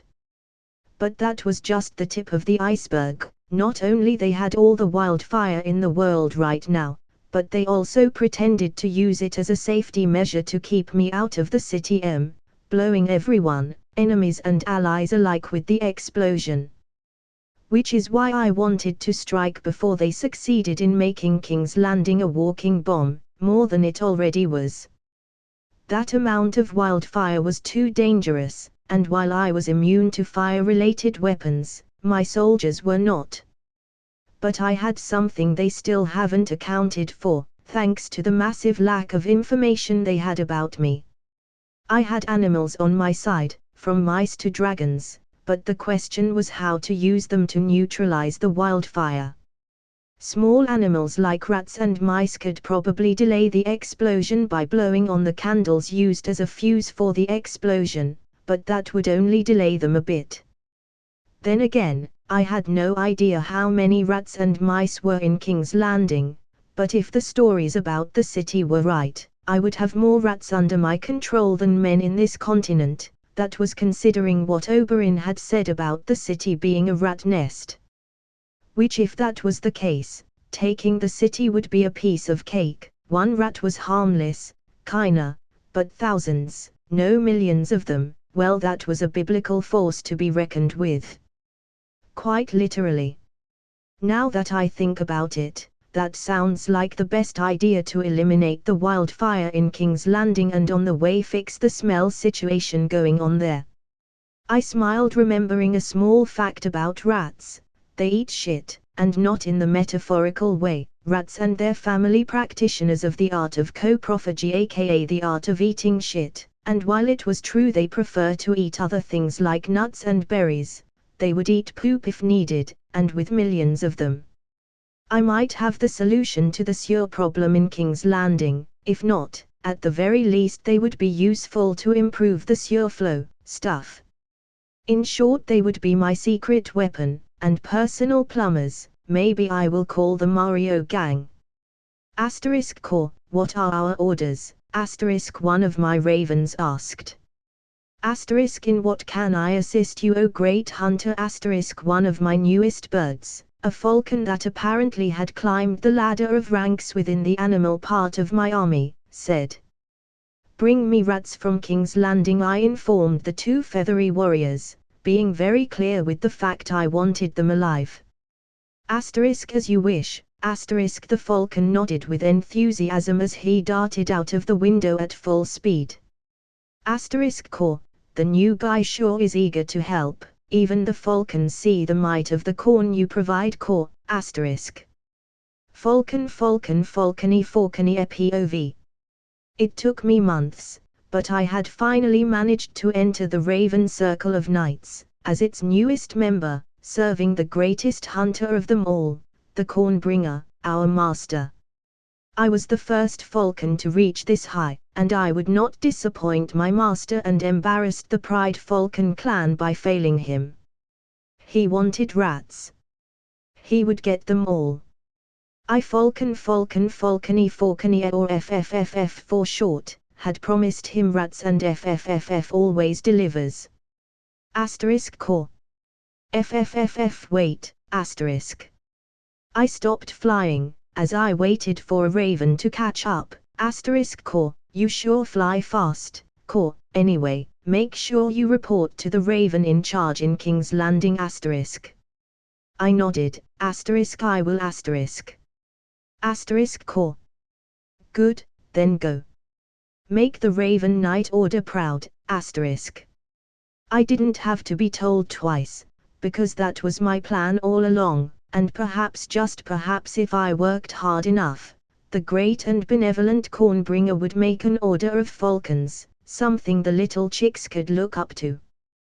Tywin Lannister POV. Cersei was not the smartest of my children, but at times, she would have great ideas, like hoarding the wildfire under the city, as a last resource to take Renard with us to hell should he win. Not that I wanted to resort to that, it was frankly an strategy that screamed we thought he was going to win, and I didn't think that, not entirely at the very least, we still had a chance. The only real threat was that overgrown lizard he had on his side. Without that creature, victory was attainable, because no matter how good of a warrior he is, with strategy and numbers he would fall under my feet. So in the end, as I formulated a plan to kill those dragons, I indulged my daughter letting her turn the city into a bomb while I used half of the wildfire as my own weapon, to fight the advantage he had over us with that dragon.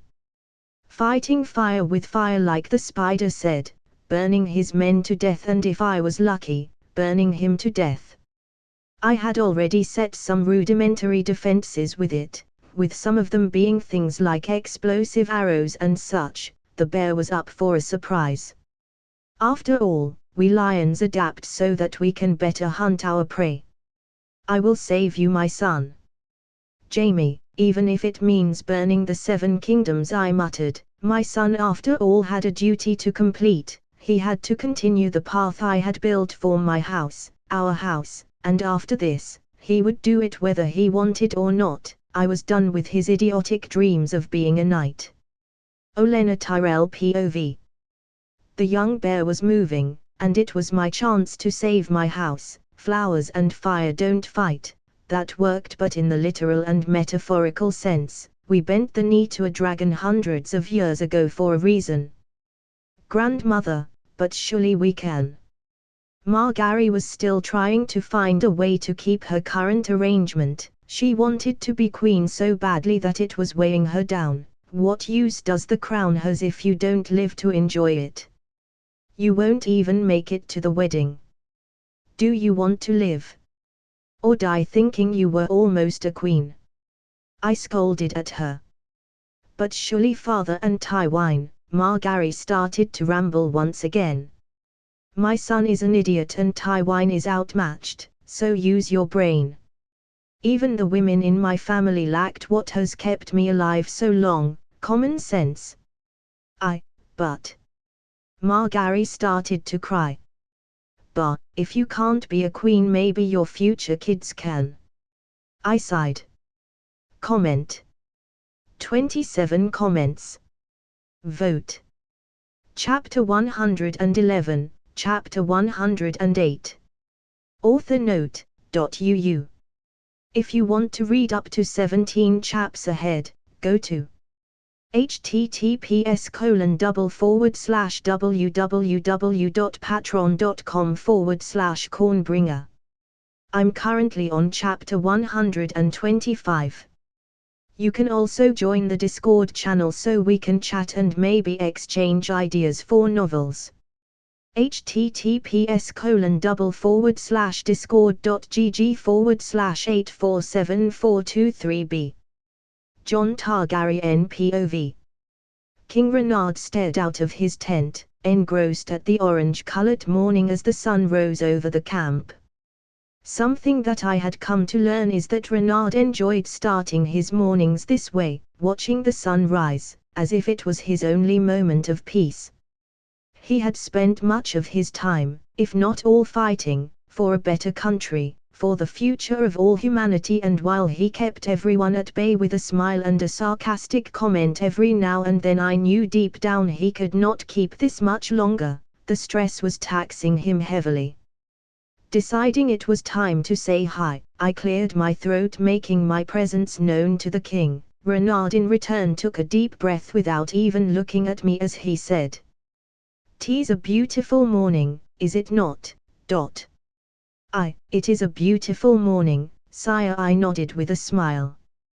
"But we must make way to King's Landing, as to follow your plan, of striking fast and certain. Preparations have been made to depart after you break your fast. The horses are saddled and await your command." "Oh, yeah," Renard chuckled, defeated by my own words. "Ha ha, but you are right.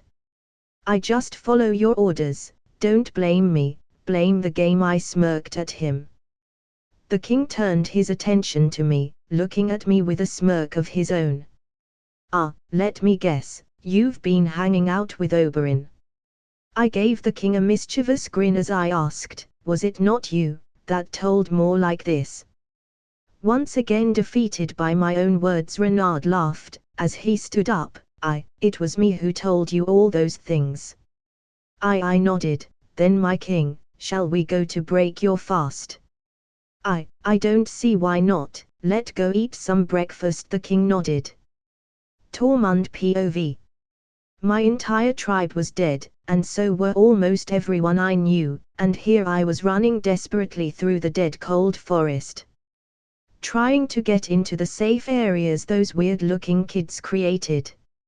Fear was a luxury beyond the wall, but here I was with my heart racing as I began to panic at the sounds of many creatures running behind me, and I couldn't help but feel fear to what was chasing me.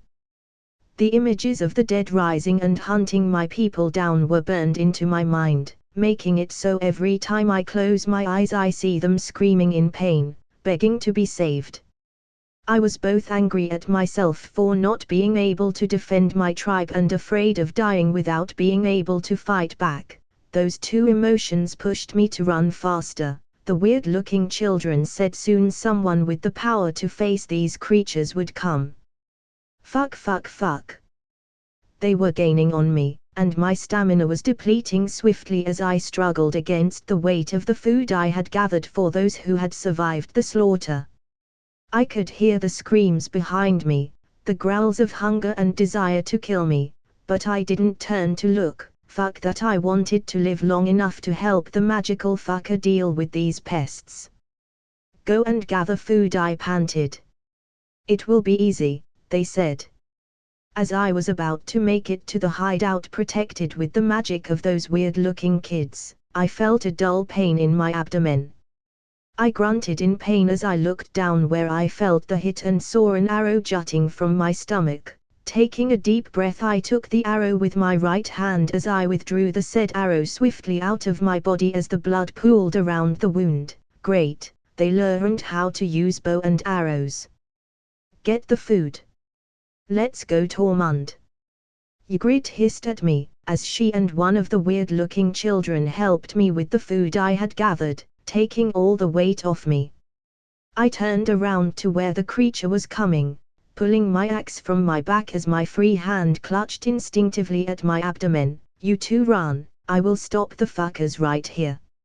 As if on cue, the disgusting creature appeared, missing his jaw and with its left arm dangling at an unnatural angle holding a bow, all this package accompanied by the rotten smell of decay that was beyond disgusting.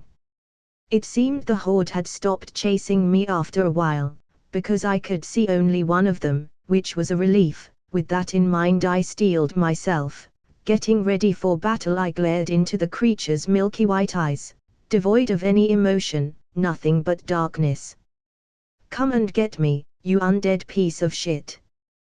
The walker in return grinned mockingly as he shook his head. "Stop running from your fate. Why would you avoid something set on stone? I will kill every living creature in the world eventually, don't fight a pointless battle. What great offer. Let me think about that. How about no? Fuck you. Like I was going to pick death, fuck that, I might be afraid, but I wasn't an idiot.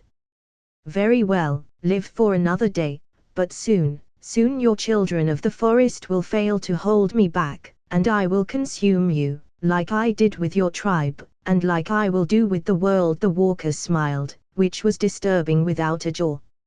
All I heard is the whines of a bitch too scared to fight the one that is coming to fuck you.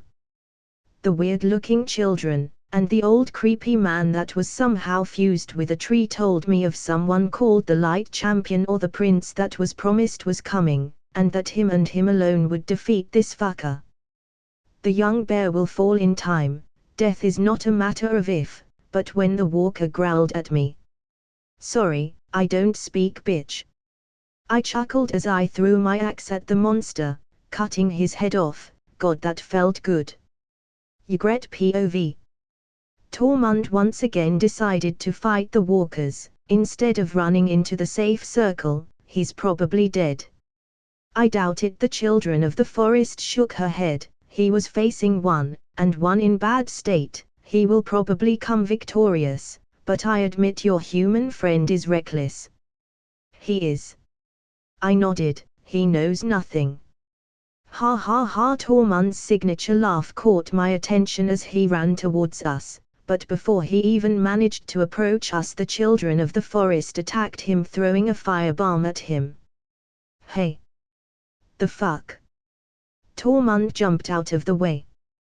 What is the meaning of this? I asked the children. He was marked. The children stated, if the Night King marks someone, they become a beacon for him. Oh fuck. I will turn. Tormund started to panic, and so was I. No, but if you enter the safe area, with the mark, you would be giving him the access to enter and destroy us, the children of the forest explained. Any way to solve this? I asked. Yes, I can erase the mark. The children nodded. Then why the fuck you attacked me? Tormund growled. Because you were a few steps away from killing us all, the children stated with a calm tone, making both me and Tormund go cold in realization. Comment. 30 comments. Vote. Chapter 112, Chapter 109. Author note, .uu. If you want to read up to 15 chaps ahead, go to https://www.patreon.com/cornbringer. I'm currently on chapter 118. You can also join the Discord channel so we can chat and maybe exchange ideas for novels. https://discord.gg/8474223b. Marching and arriving at King's Landing would take me and my army a couple weeks, but this time would not be wasted.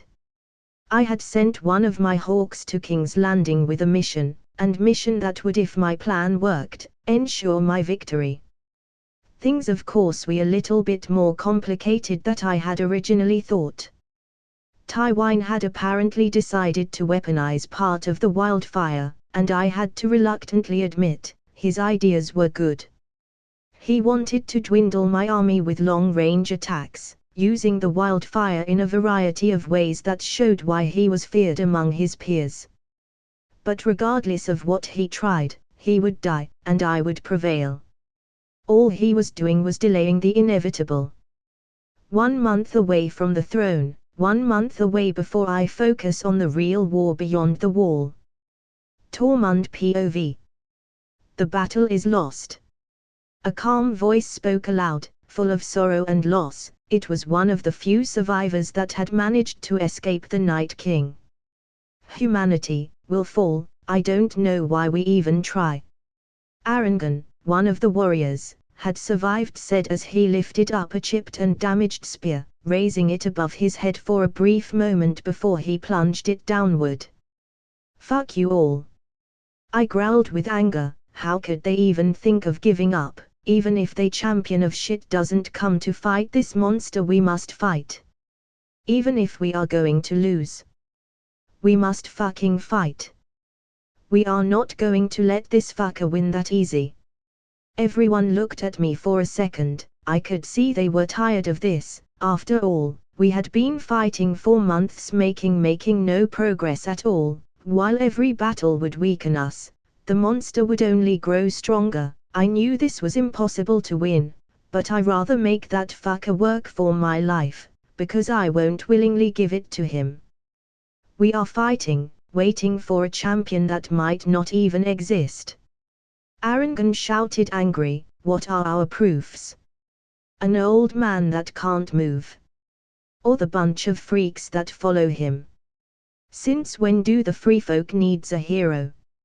Ygritte said with a bored tone, clearly tired of this fake it. If he exists, good. If he doesn't, then let's do what we've been doing for hundreds of years. Let's survive. Finally someone with fucking brains. I growled in approval. The champion is occupied right now, Leaf, one of the weird-looking children, said. On what? Arangan scoffed, still not believing a word. He is fighting a war on the other side of the wall, because he knows that the only hope of winning is by having a united front. Leaf answered, not paying any attention to Arangan's rude attitude. If he comes ignoring his problems beyond the wall without that united front, he will lose. Humanity stopped the long night once, but they stood together for it, and this time the Night King not only has bigger numbers but is stronger himself. So is our champion. A raven with 3 eyes spoke. Nothing is like it should be, but we must prevail. This is beyond our personal desires or wants. This is a battle to decide if humanity survives or not. I couldn't help but still be startled at the fact the old tree guy could speak through ravens. It was unsettling. You heard the 2 creeps. We must stay strong. Fuck the champion if he doesn't come. Fuck him if he comes. But don't give up, I shouted. Leaf stared at me before leaving. Well, not the desired result.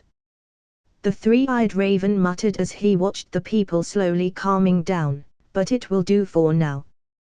Benjen Stark POV. It has been almost 3 months since I left to scout the area, as it was one of my many missions as the first ranger of the watch, and what I found, brutally murdered my brothers. The others, I had found them before, but this time they were different. They moved in an almost sentient pattern. They weren't the mindless creatures I remembered, not that they were geniuses now, but they were certainly different. They moved and acted in ways that one could think were strategies, to hunt and corner living creatures. I had survived their first attack by sheer luck and the sacrifices my brothers did buying me time, but in the process of running away from them I had lost any way to go back to the wall. The others had made sure of that, so while I was alive, I wasn't sure for how long I would be. Food was scarce to the point I had killed my horse just to survive, but that would only last me so much. I had to find a way to return and warn my brothers. Unlike my first encounters with the others, this time I knew they were preparing to cross, and we needed to be ready for it. I really hope John and everyone else is okay in the wall, I muttered with a deep sigh. The last time I saw John, my nephew, he wanted to become a ranger like me, and explore beyond the wall, and I couldn't help but wonder if he was okay. Tyrion Lannister POV. Father and sister had gone mad, utilizing one of the most, if not the most volatile substance in the world to fight in the war. It was most likely we would kill our own men with it than any of Renard's.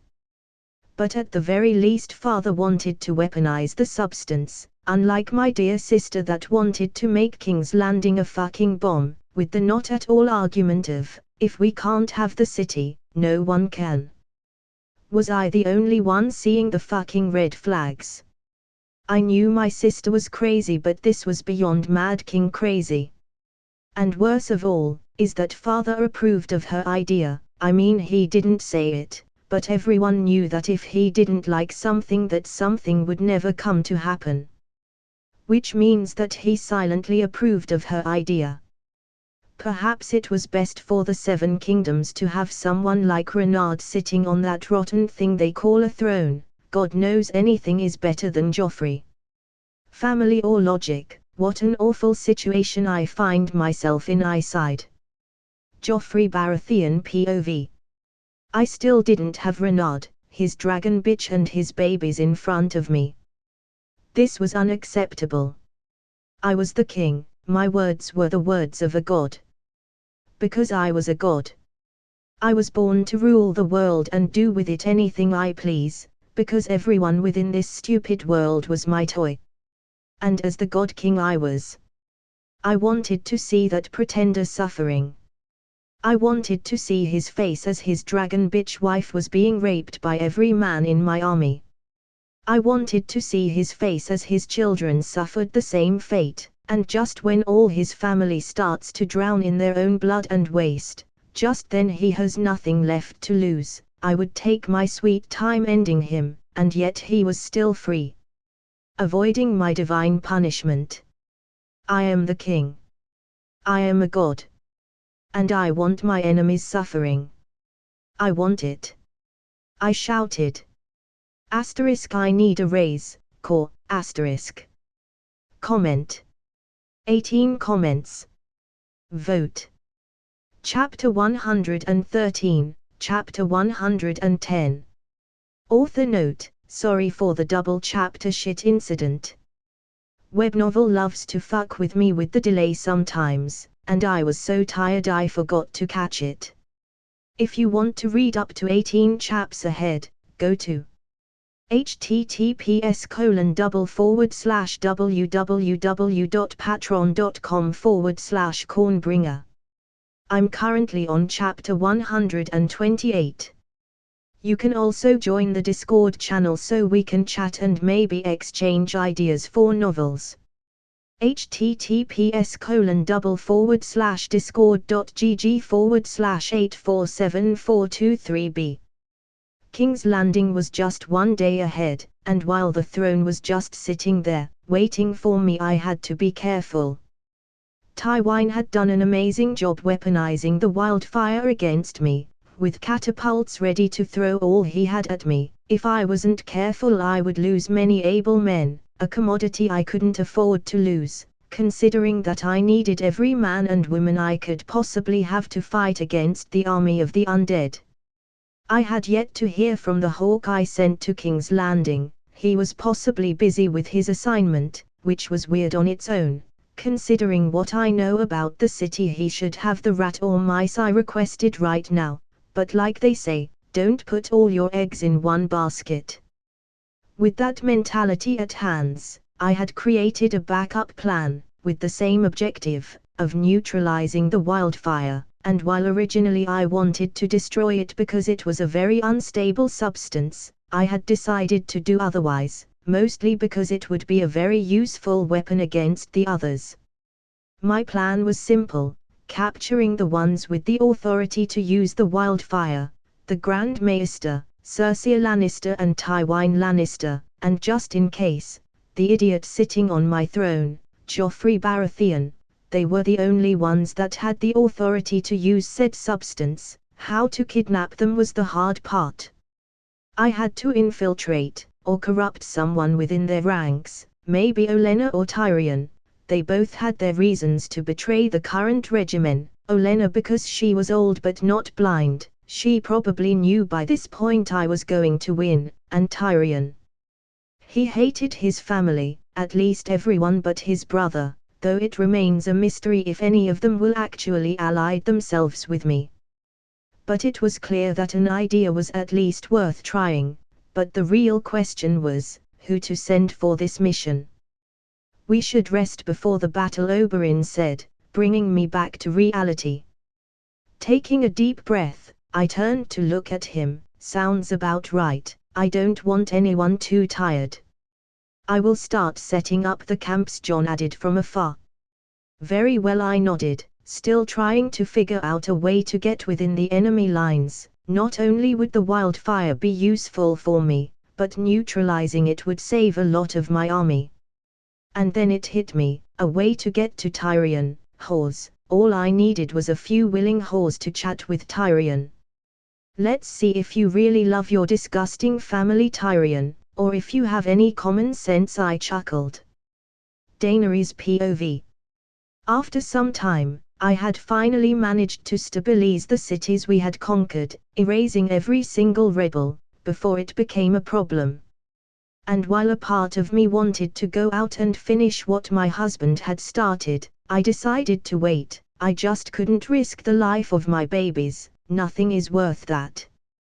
But this sounding peace was a double-edged sword for me. Now that I had nothing but menial tasks to do, to keep myself occupied, I was ruthlessly reminded my husband was on the other side of the sea, fighting for our throne, and while I knew he was probably the best warrior on the known world, I couldn't help but worry about his safety.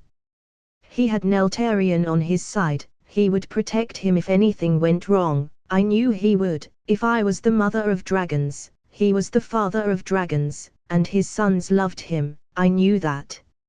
Neltarion, Crow, and Rorigal loved him, and they would die for him if push came to shove.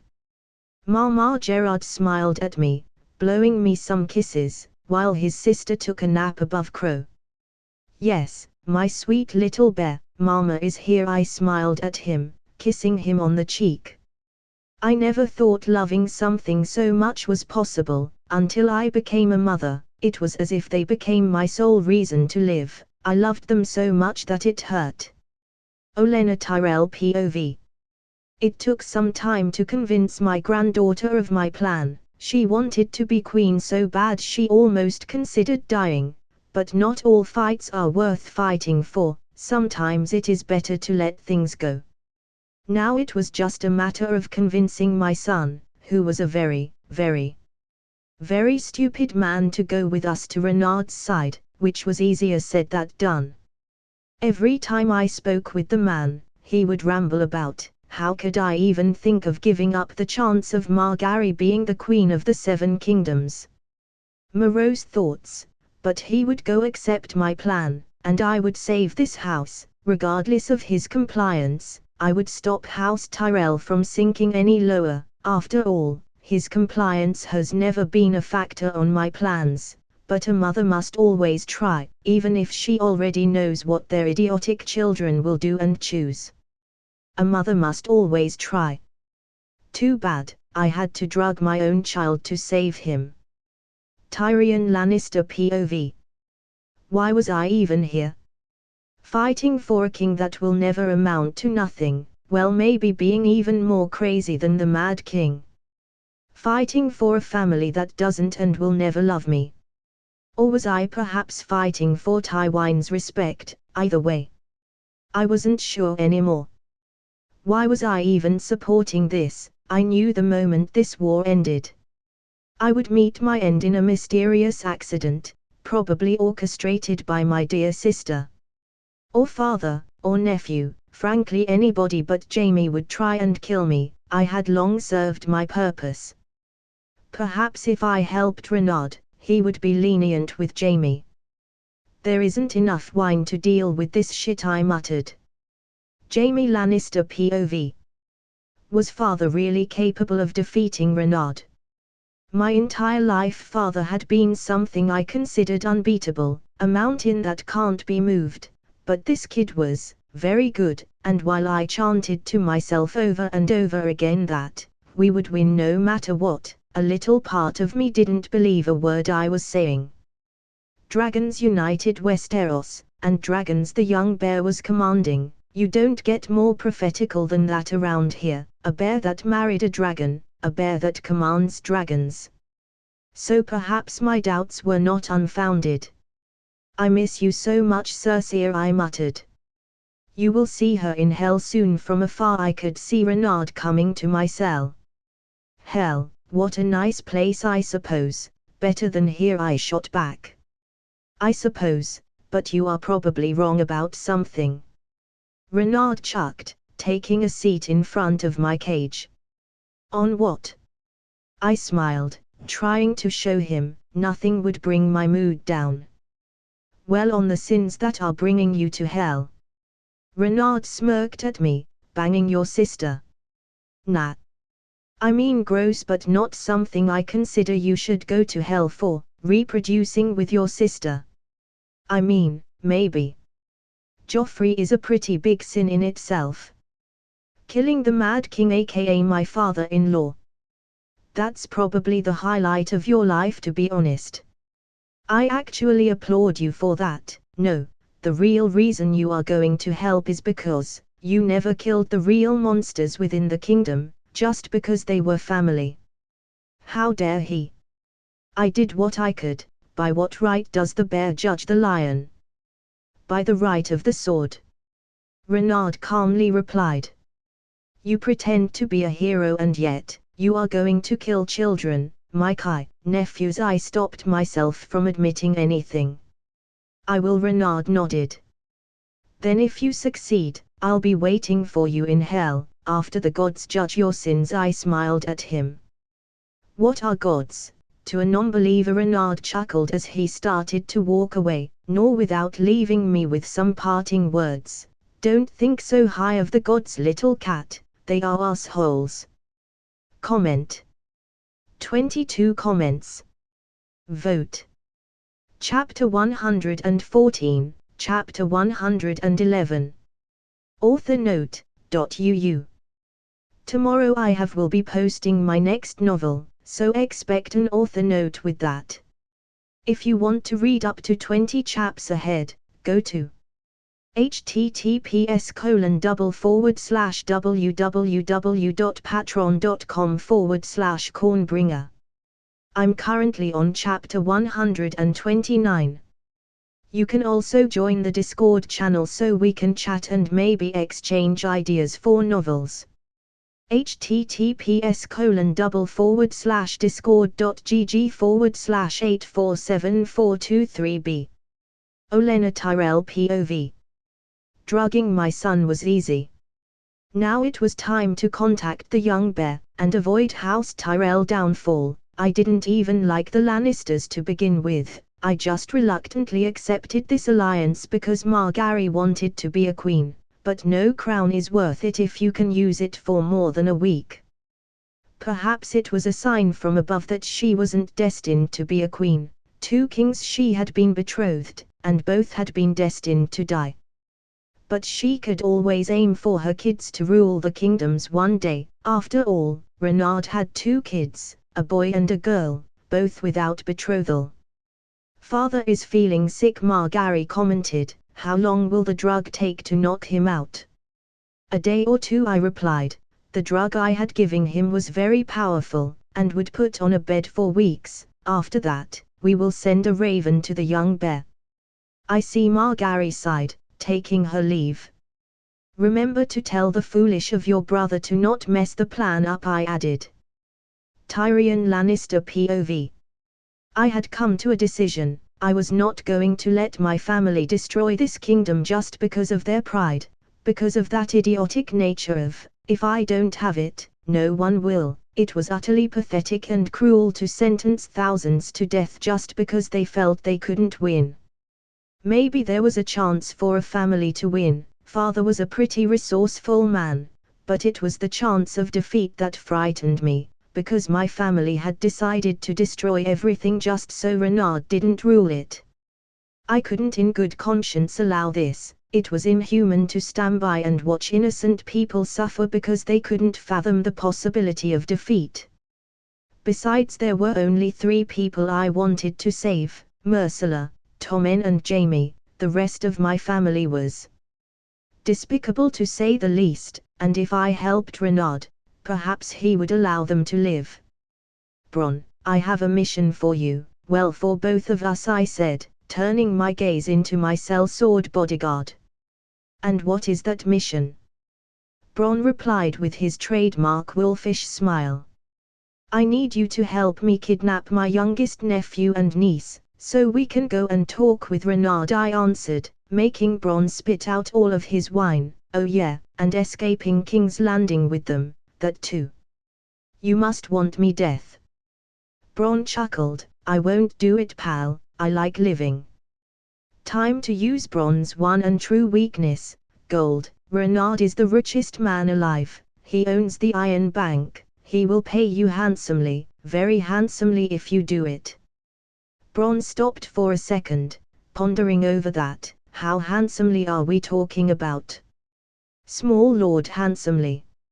Or big lord handsomely? Big lord handsomely, I answered, smirking internally at how easy it was to exploit his greed.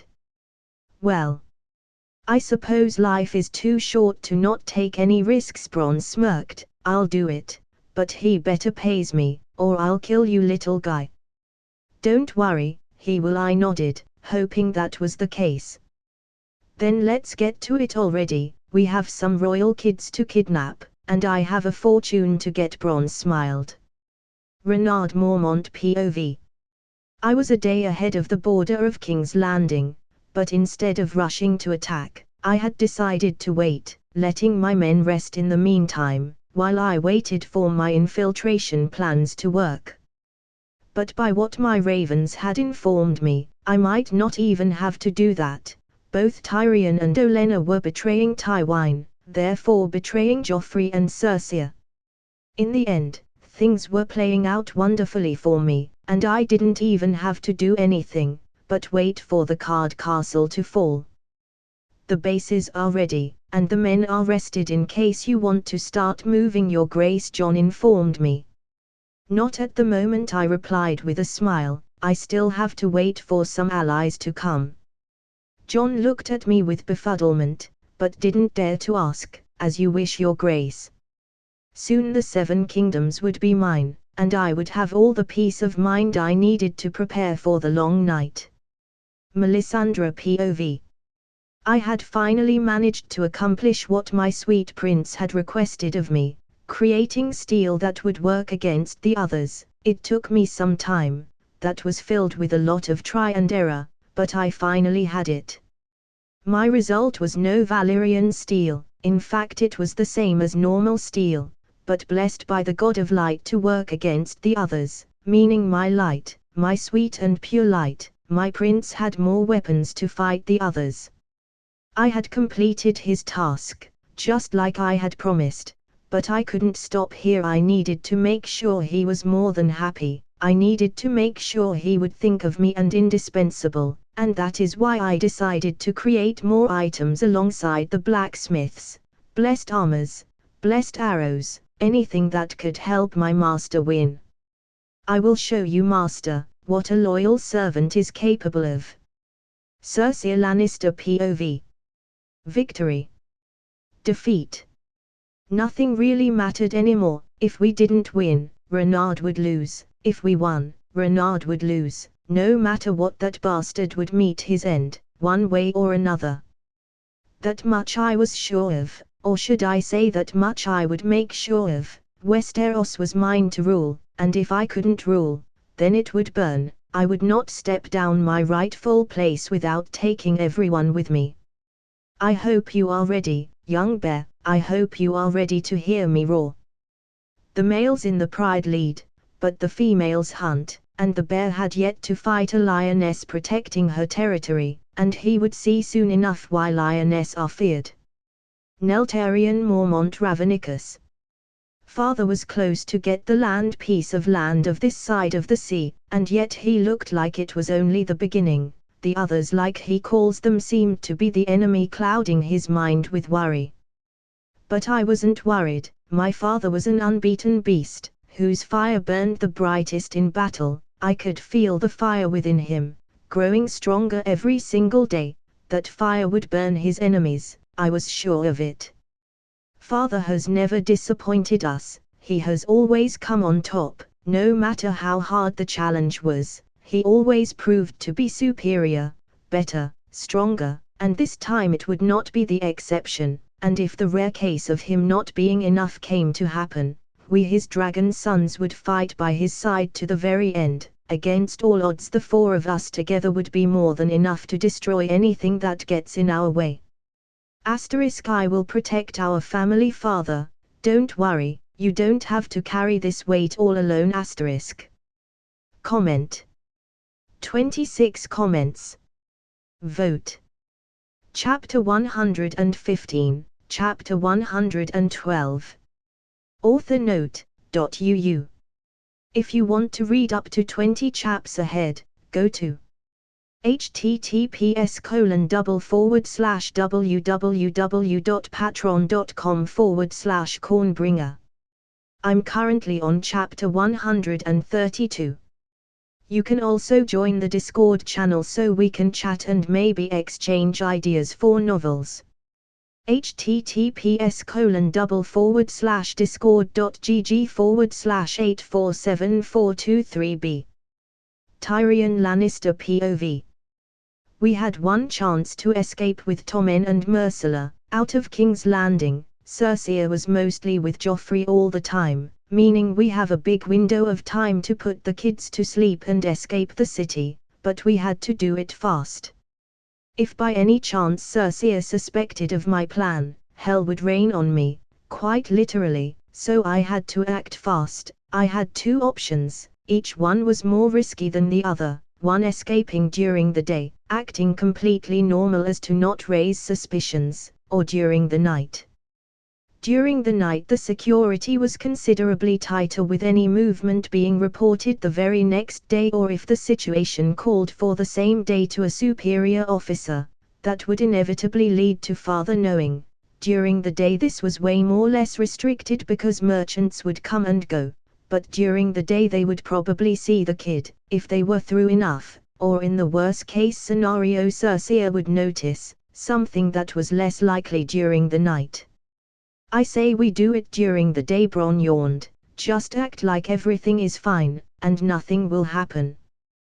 The main problem is my sweet sister, I said, almost choking on the sweet part. If she finds out before we get out of the city we are as good as death.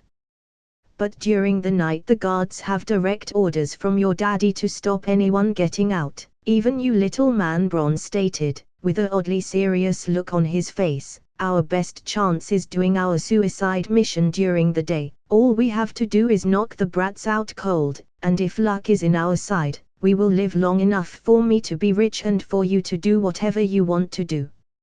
I suppose, but we would have to time it right, I hummed in agreement. My dear sister usually goes to court after breaking her fast, so we will have enough time during that window. Then it's settled. Now it's a matter of who will knock the brats out, Bronn chuckled. No one will knock them out. I will give them something to sleep for a bit, that's it, I sighed, hoping my plan worked, for my own sake, and the few members of my family worth saving. Olenna Tyrell POV. I had written the letter, and the Raven was ready to contact Renard. I can only hope the brat doesn't reject my offer.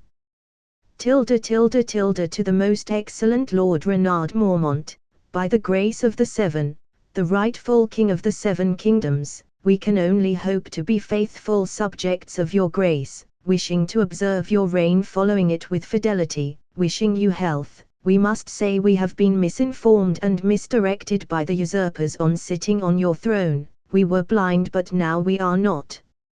As it is plain to see that those who are present with you have suggested to your highness many falsehoods respecting us and what do with want, intending all the mischief that they can do, not only to you but also to us, and to your whole kingdom. We wish your excellency to know that we wish to preserve the safety and security of your person and that of your queen, prince and princess with all our might, as the fidelity which we owe to you demands, proposing to overthrow the usurpers, to the utmost of our power, and all those who are not only our enemies but yours too.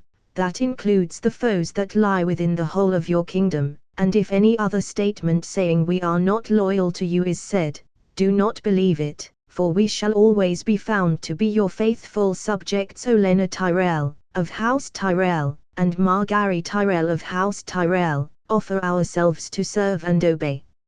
All we ask If your excellency accepts is to keep guarding High Garden for you, as we have done before. Are you sure this will work? Margary inquired nervously. If that doesn't work, nothing will. I sighed as I tied the message to the raven. We are offering ourselves to him as nothing but his loyal servants, in exchange of keeping our land for him. Father is finally out, sleeping soundly. The drug worked wonderfully. Margary sighed, taking a seat. Good, I don't want him awake for any of this. I nodded as I set the raven into the skies to complete his one and only purpose, delivering my letter. Bryndon Rivers, Three-Eyed Raven POV. From what I could see through the root of the sacred tree, Renard was winning the war, and soon would face the Night King, but things on this side would not be as easy as they are on the other side. The Night King was planning something, but I just couldn't risk trying to see what, for if he managed to mark me during a vision he would get access to the shelter I had formed, destroying all life within. I had to wait for the champion to clash with the Long Night. I had to ensure humanity survived. I was the keeper of history, and history I had to keep. The Night King, he is not the same we, my people created. Leaf stated. You already told me about that Leaf. I nodded. Yes, but I've been going over it, and I think something changed it, made him stronger and smarter. Leaf said with a grim tone. I also knew that. What is the point? I inquired with curiosity. What if his one weakness, the one thing that can kill him, is not the same? Leaf said with a worried expression. I haven't even considered that. Was the Night King still vulnerable to the same thing he was before? No, he must be. Why would the light send a champion that can't beat the Long Night? Even if the weakness is not the same, Renard must be equipped to find his new weakness. Don't worry, Leaf. Renard changed the song, and while I still don't know whether or not that's good, he has proven over and over that he is capable of impossible things. I calmly stated. I can only hope you are right, Leaf replied. Deep down the guilt of creating the monster that hunted all life was eating her, and there was nothing I could do for her in that. Hope is our only weapon right now. I smiled. Comment. 25 comments. Vote. Chapter 116, Chapter 113. Author note, new novel up. Yeah, that's right, baby. New novel up and running, so go and check it out. Avatar: The Last Airbender, Cold Paths. If you want to read up to 20 chaps ahead go to https://www.patreon.com/cornbringer. I'm currently on chapter 132. You can also join the Discord channel so we can chat and maybe exchange ideas for novels. https://discord.gg/8474223b. To the most excellent Lord Renard Mormont, by the grace of the Seven, the rightful King of the Seven Kingdoms, we can only hope to be faithful subjects of your grace, wishing to observe your reign, following it with fidelity, wishing you health. We must say we have been misinformed and misdirected by the usurpers on sitting on your throne. We were blind, but now we are not.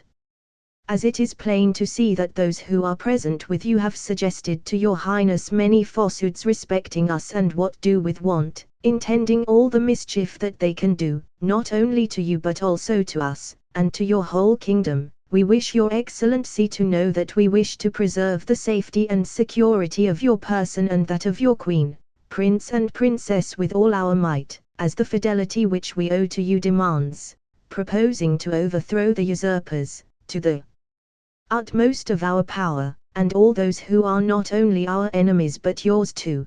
That includes the foes that lie within the whole of your kingdom, and if any other statement saying we are not loyal to you is said, do not believe it, for we shall always be found to be your faithful subjects. Olenna Tyrell, of House Tyrell, and Margaery Tyrell of House Tyrell, offer ourselves to serve and obey. All we ask, if your excellency accepts, is to keep guarding High Garden for you, as we have done before. I had received a letter from Olenna Tyrell, stating they were nothing but my loyal subjects, meaning I had 5 out of the 7 houses under my control, and while victory was almost certain, I had to play my next move with the utmost respect for my enemy, Tywin Lannister. Power wins wars, only if said power is accompanied by the guidance of intelligence, and while I didn't consider myself to be the brightest mind on the world, I knew what I had was more than enough to win. Father, when do we strike our enemies? Neltarion purred happily beside me. Yet another new thing I had learned about dragons, they can purr. Soon, we are waiting for a few guests, I replied. After all, having Tyrion, Myrcella and Tommen as hostages would be beneficial. Then again, Cersei's plan was to blow off King's Landing with her kids inside. In the end, she really doesn't care about her children that much, that or the crown is more important for her. I want to fight by your side this time. I will fight by your side, Neltarion stated with determination. You mean side by side? I inquired, getting a eager nod from the teenage dragon. Very well, I don't see why not. I shall not disappoint you, Neltarion said, breathing fire into the sky out of happiness.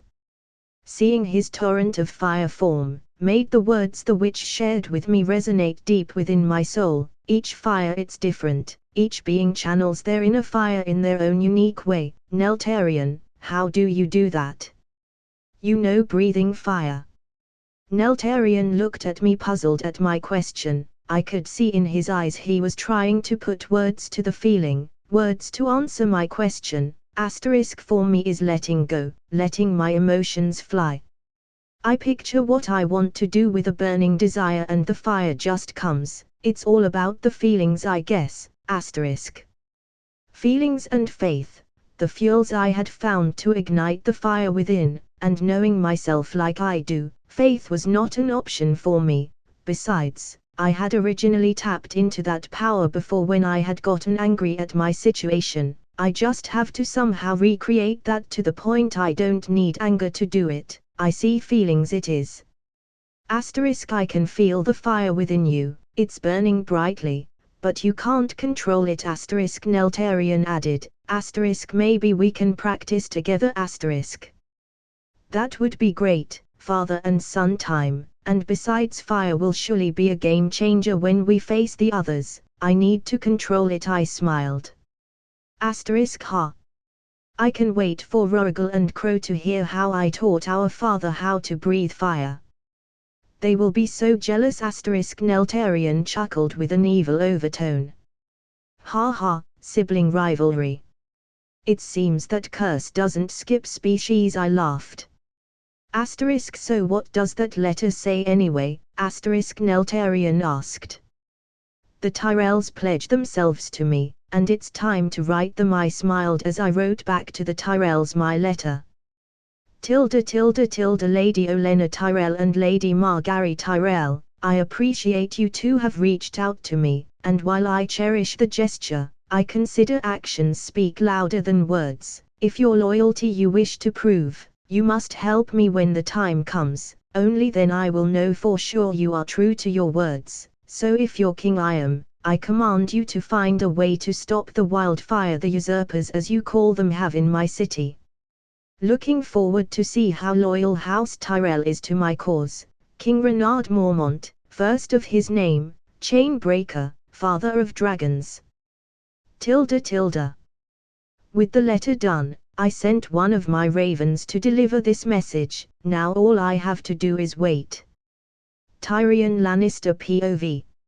It was court time, a time where my sister would leave Tommen and Myrcella alone. Drugging them was easy enough. All I had to do was offer them a cup of tea, and they were sleeping soundly minutes later.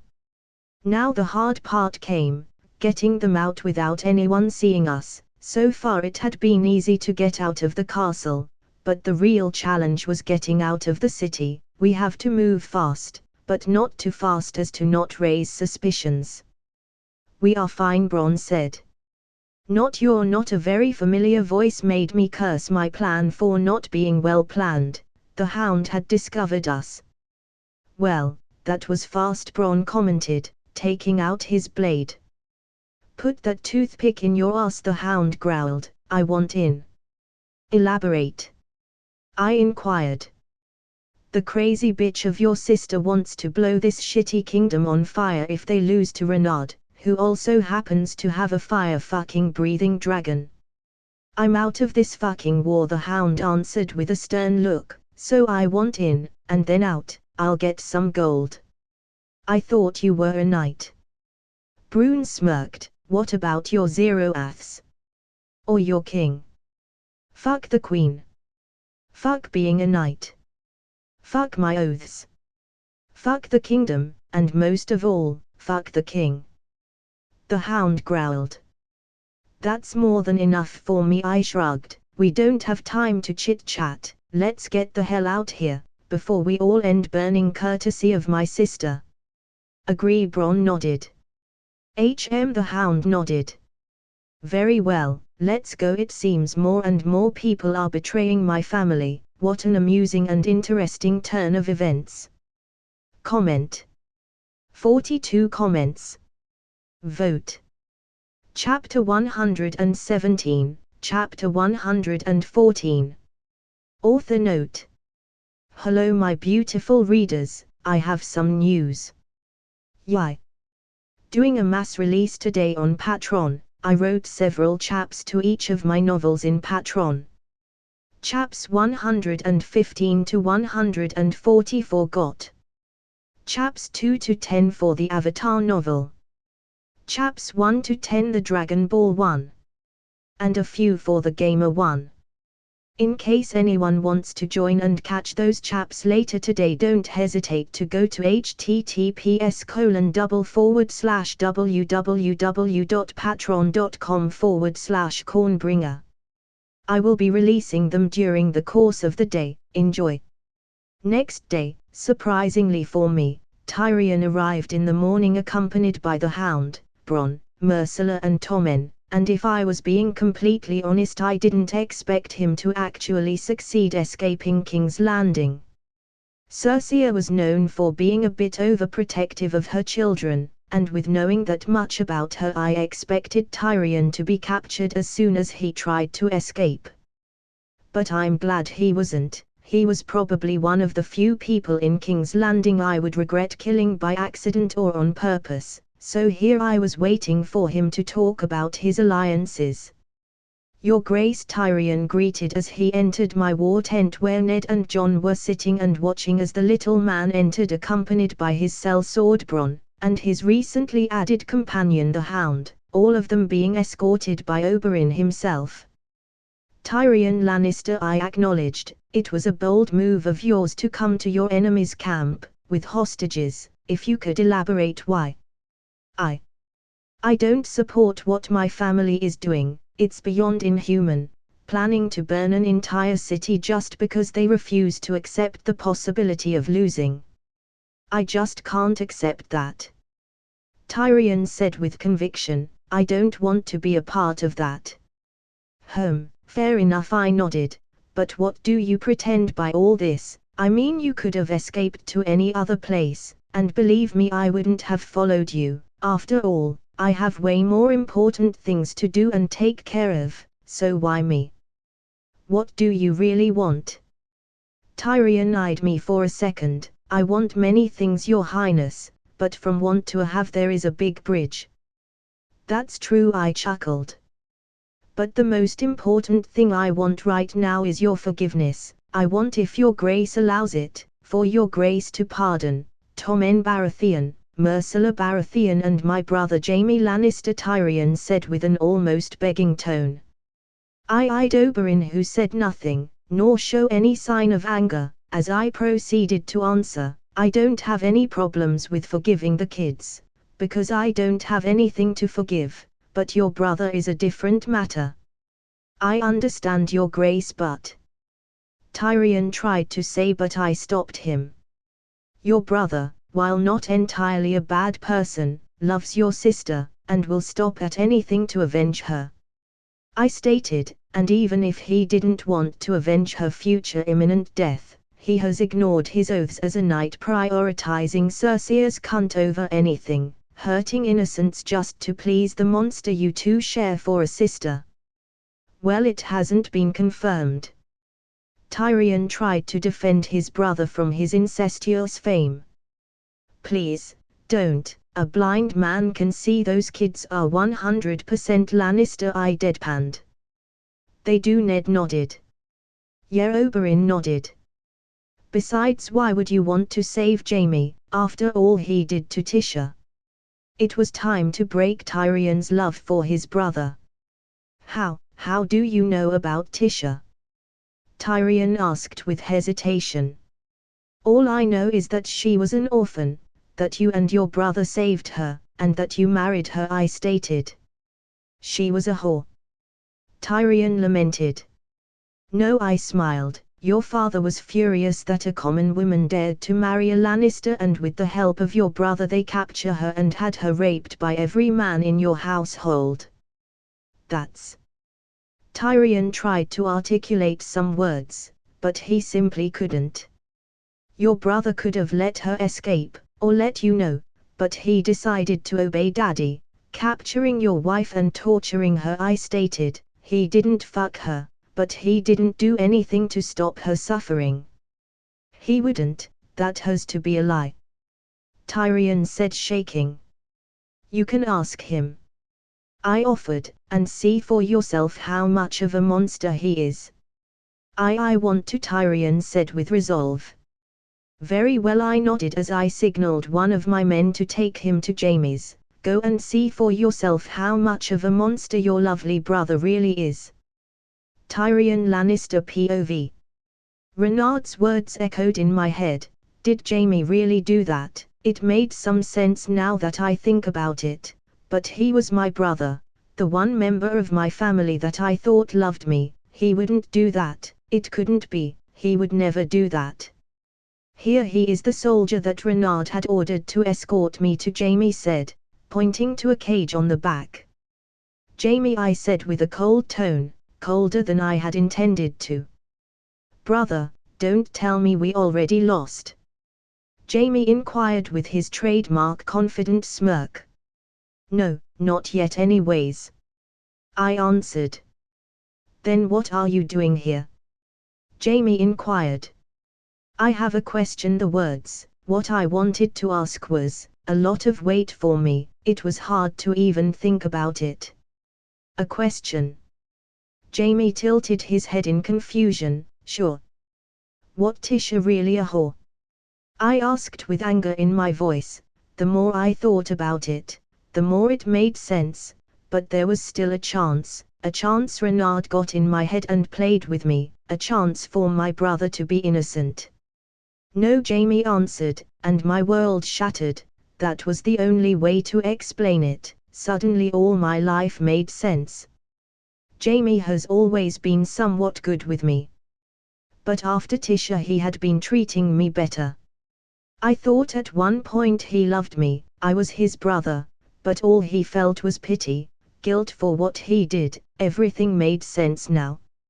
You are worse than Cersei, I said with a calm tone. At least she has the decency of being cruel up front. Tyrion, Jaime started to say, but I cut him off. You are dead to me.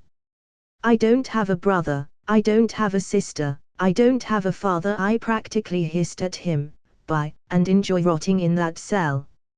Renard Mormont POV.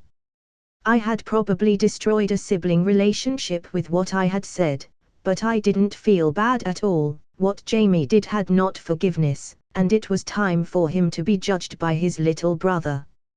You think Jaime will admit to his crimes? Oberyn inquired. I do. He is not the type to deny stuff when confronted, I nodded. How cruel can someone be, is terrifying, Jon added. It is, I sighed. Comment. 44 comments. Vote. Chapter 118, Chapter 115. Author note, .uu. If you want to read up to 25 chaps ahead, go to https://www.patreon.com/cornbringer. I'm currently on chapter 137. You can also join the Discord channel so we can chat and maybe exchange ideas for novels. https://discord.gg/8474223b. Tyrion Lannister was devastated, not even in the eyes of the hundreds, no, thousands I had killed. I had witnessed such amount of anger and despair flowing through someone. Maybe Oberyn, but besides those two, no one. Tyrion had finally realized he was truly alone, with none that really loved him, and that the one person that loved him for who he was brutally scarred for doing so to a point beyond repair. You were right.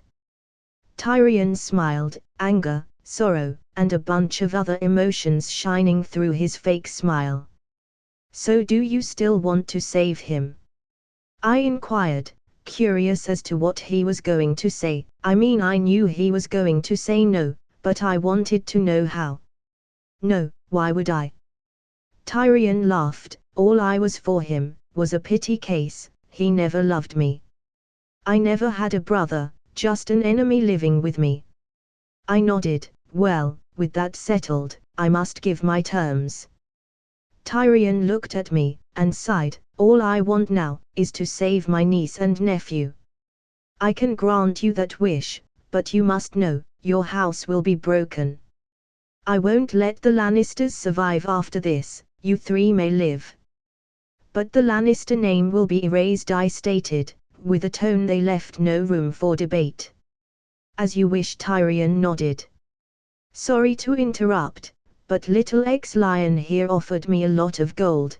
Gold you were supposed to provide, Bronn said, breaking his silence. I wanna see this, Sandor Clegane muttered with a low chuckle. Did you? I asked Tyrion. I did, Tyrion nodded. So you see, someone owes me gold, Bronn smiled. I had to admit the crazy bastard had balls. Titanium balls. I will give you 500 gold dragons for your services, I sighed with a bored tone, and that's all you will get. I added, glaring at Bronn, leaving an unspoken threat in the air to not do anything rash. Well, not at all what I was expecting. But it will do, Bronn said, hiding his disappointment. What about you, Clegane? Did Tyrion also promise you gold? I asked, wondering if I should beat the crap out of Tyrion for offering my shit. He should be grateful his suicidal plan actually benefited me. No, but I won't complain if I get some. Sandor Clegane shrugged. All I wanted was to get out of all the fire coming. Fuck that. That is probably the most relatable thing I have heard on this mess-up world, I chuckled. So if you won't give me gold, I think I'm done here. Sandor Clegane stated. I think I have an employment opportunity just for you. He was a very strong soldier, that would prove to be quite useful on the next war. What? The Hound inquired. Nothing much, just you doing what you have been doing until now, killing people, I smiled. Not with all this fire. The Hound sighed. Not all fights will be fought on fire. I chuckled. Sure, why the fuck not? The Hound shrugged. Awesome, I smiled, as I was a now step closer to winning this war. With Myrcella and Tommen in my control, I had a few new weapons to manipulate the crazy bitch. Cersei Lannister POV. Myrcella and Tommen were gone, and so was Tyrion. I didn't have to be a genius to know what had happened. Tyrion had betrayed us, I knew it. All along that little piece of shit was playing us. He had taken something too important for me, and I was not going to forgive him. His death was going to be slow and painful, for he would see me roar. I had now to find a way to retrieve my cubs, my babies from Renaud, and one way or another I would. No one had any idea what I was capable of when truly angry. I will have your head, Tyrion. Mark my words, I will. I growled. Shouting into the air will do nothing, father said as he entered the room. Your brother will pay on time for his betrayal, but this little act of defiance of him could actually be beneficial. How dare, my children were away from me and he saw this as an opportunity. How dare you? I tried to slap him but he simply stopped my hand, holding it painfully tight. I will assume that was an ill-advised decision thanks to your anger right now, Tywin Lannister said as he slapped me with such strength that it made me fall into my knees. Learn to control your emotions, and use them for something productive. My children are with the enemy, probably being tortured. Myrcella is probably being fucked by Renaud's army. And you are doing nothing. I screamed at him as I stood up from the ground. Truly pathetic. If you actually took the time to study your enemies you would know. Renaud is a northerner like Ned Stark but with brains. He won't kill or have anyone raped, his honor won't allow it. Father sighed. Don't let the bear get in your head, we will win, and it would be glorious to do so without hearing you whine. This is nothing but a mere setback, that we can use to our favor. How? I asked in anger. We let him come, we fight with all our might and when he thinks he is about to win, we blow the entire city. Father answered. That was our plan before. I hissed. But now, we have a reason to flank him. He won't take the children into the battlefield, nor he will take Jaime. He will be too busy destroying our armies, to see the bigger picture. Father smiled. He will see us roar, as he and his men burn. Unbeknownst to them, an incredibly sexy and horny raven was watching this exchange. *core. It is I, Zeus. And as my duty commands I shall warn the cornbringer. But first, I shall bang that cute duck I saw around the gardens. This is why we don't get any missions, Zeus. Core, *core. Shut up, Hads, bang the duck. I will let the cornbringer know, Crow Mormont Ravenicus POV. I missed my father, why did he take only Neltarion with him? I could fight with him too. I might not be as big as Neltarion but I was ready to die for Dad as well. It's not fair, but I suppose protecting my little siblings it's an important mission. Hey Rorigal, wanna flight? I asked as I entered Rorigal's lair. It appears, brother, that you have clawed your way into my domain looking for a race. Very well then, let me tell you a tale about a fantastic dragon, who would always tip the scales in his favor and never lose a race. Rorigal said with a serious tone, and I wanted to kill him. Once again he was overusing dragon puns. I will murder you. I growled. As always your responses are CLA wisdom. Rorigal chuckled. Say one more pun. I dare you. I growled. All right, sorry, no need to fang me. Rorigal said, stifling a laugh. Give me 5 minutes. I growled. For what? Oh, don't tell me. You want to fire your shot at the art of puns, Rorigal laughed. No, I need those 5 minutes to figure out how to tell mother I made you the first dragon to go rotisserie, Comment. 43 comments. Vote. Chapter 119, Chapter 116. Author note, .uu. If you want to read up to 25 chaps ahead, go to https://www.patreon.com/cornbringer.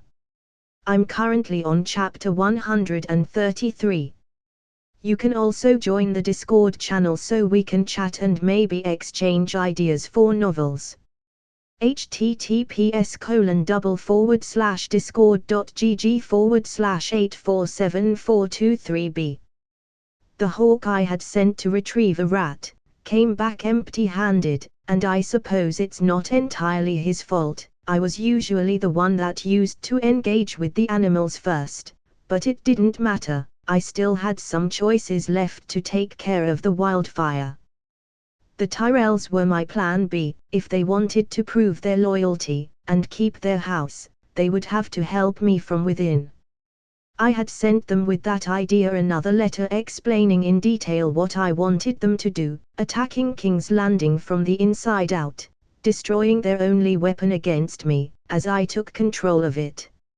All the Tyrells had to do was to stop the Lannister from blowing the city. As for Tywin and his weapons, I would deal with that old cat myself. After all, he has yet to see I am fireproof.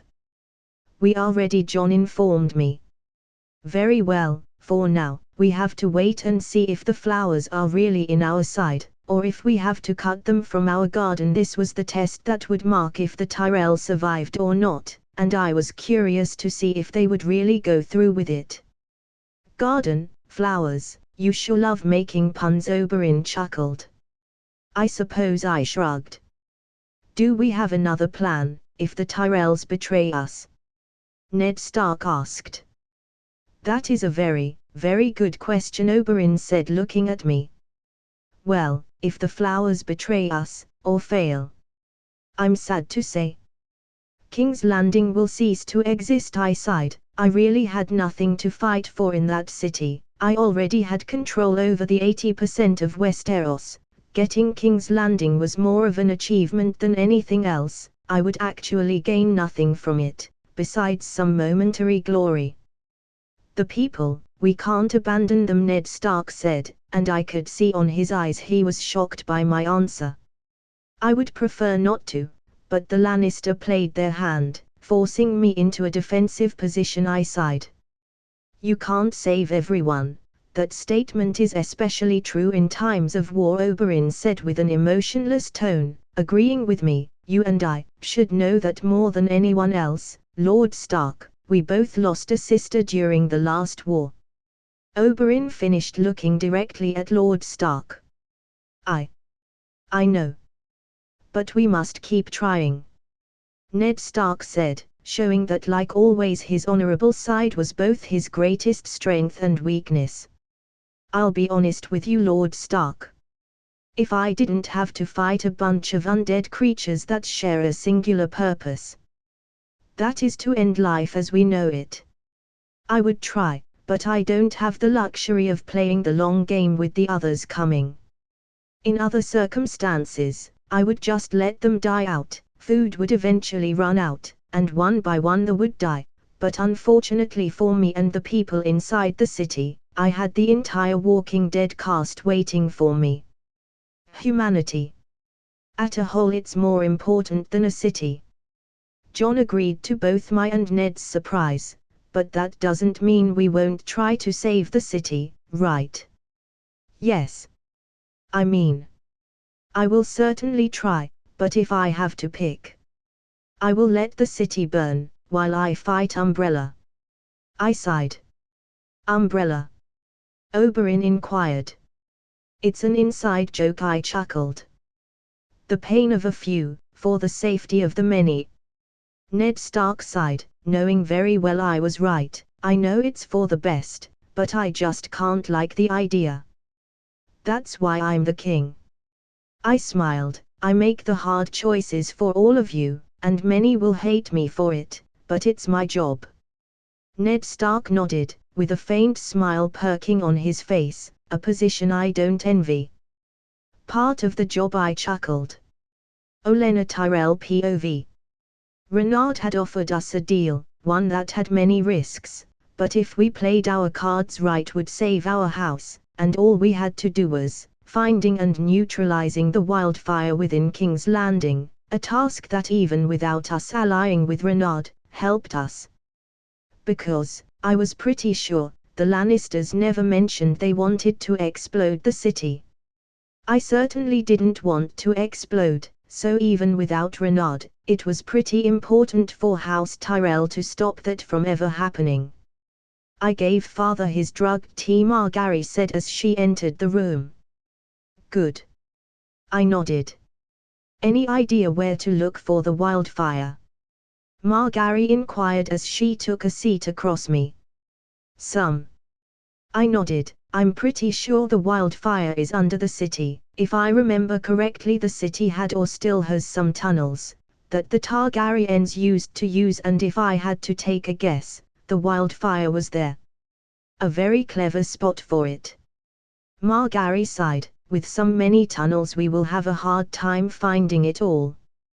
Yes, but unless we want to burn alongside this wretched city, we must find it, and buy the young bear as much time as possible. I sighed. Things were surely not going like I originally wanted them to go. That we must, Margaery nodded. And it wasn't like we had any other option. If we tried to escape the city, Renaud would crush us. If we stayed with the Lannisters, Renaud would also crush us. And if we didn't find the wildfire on time, well, we would be crushed, but not by Renaud, but by the Lannisters' ego. Renaud Mormont POV.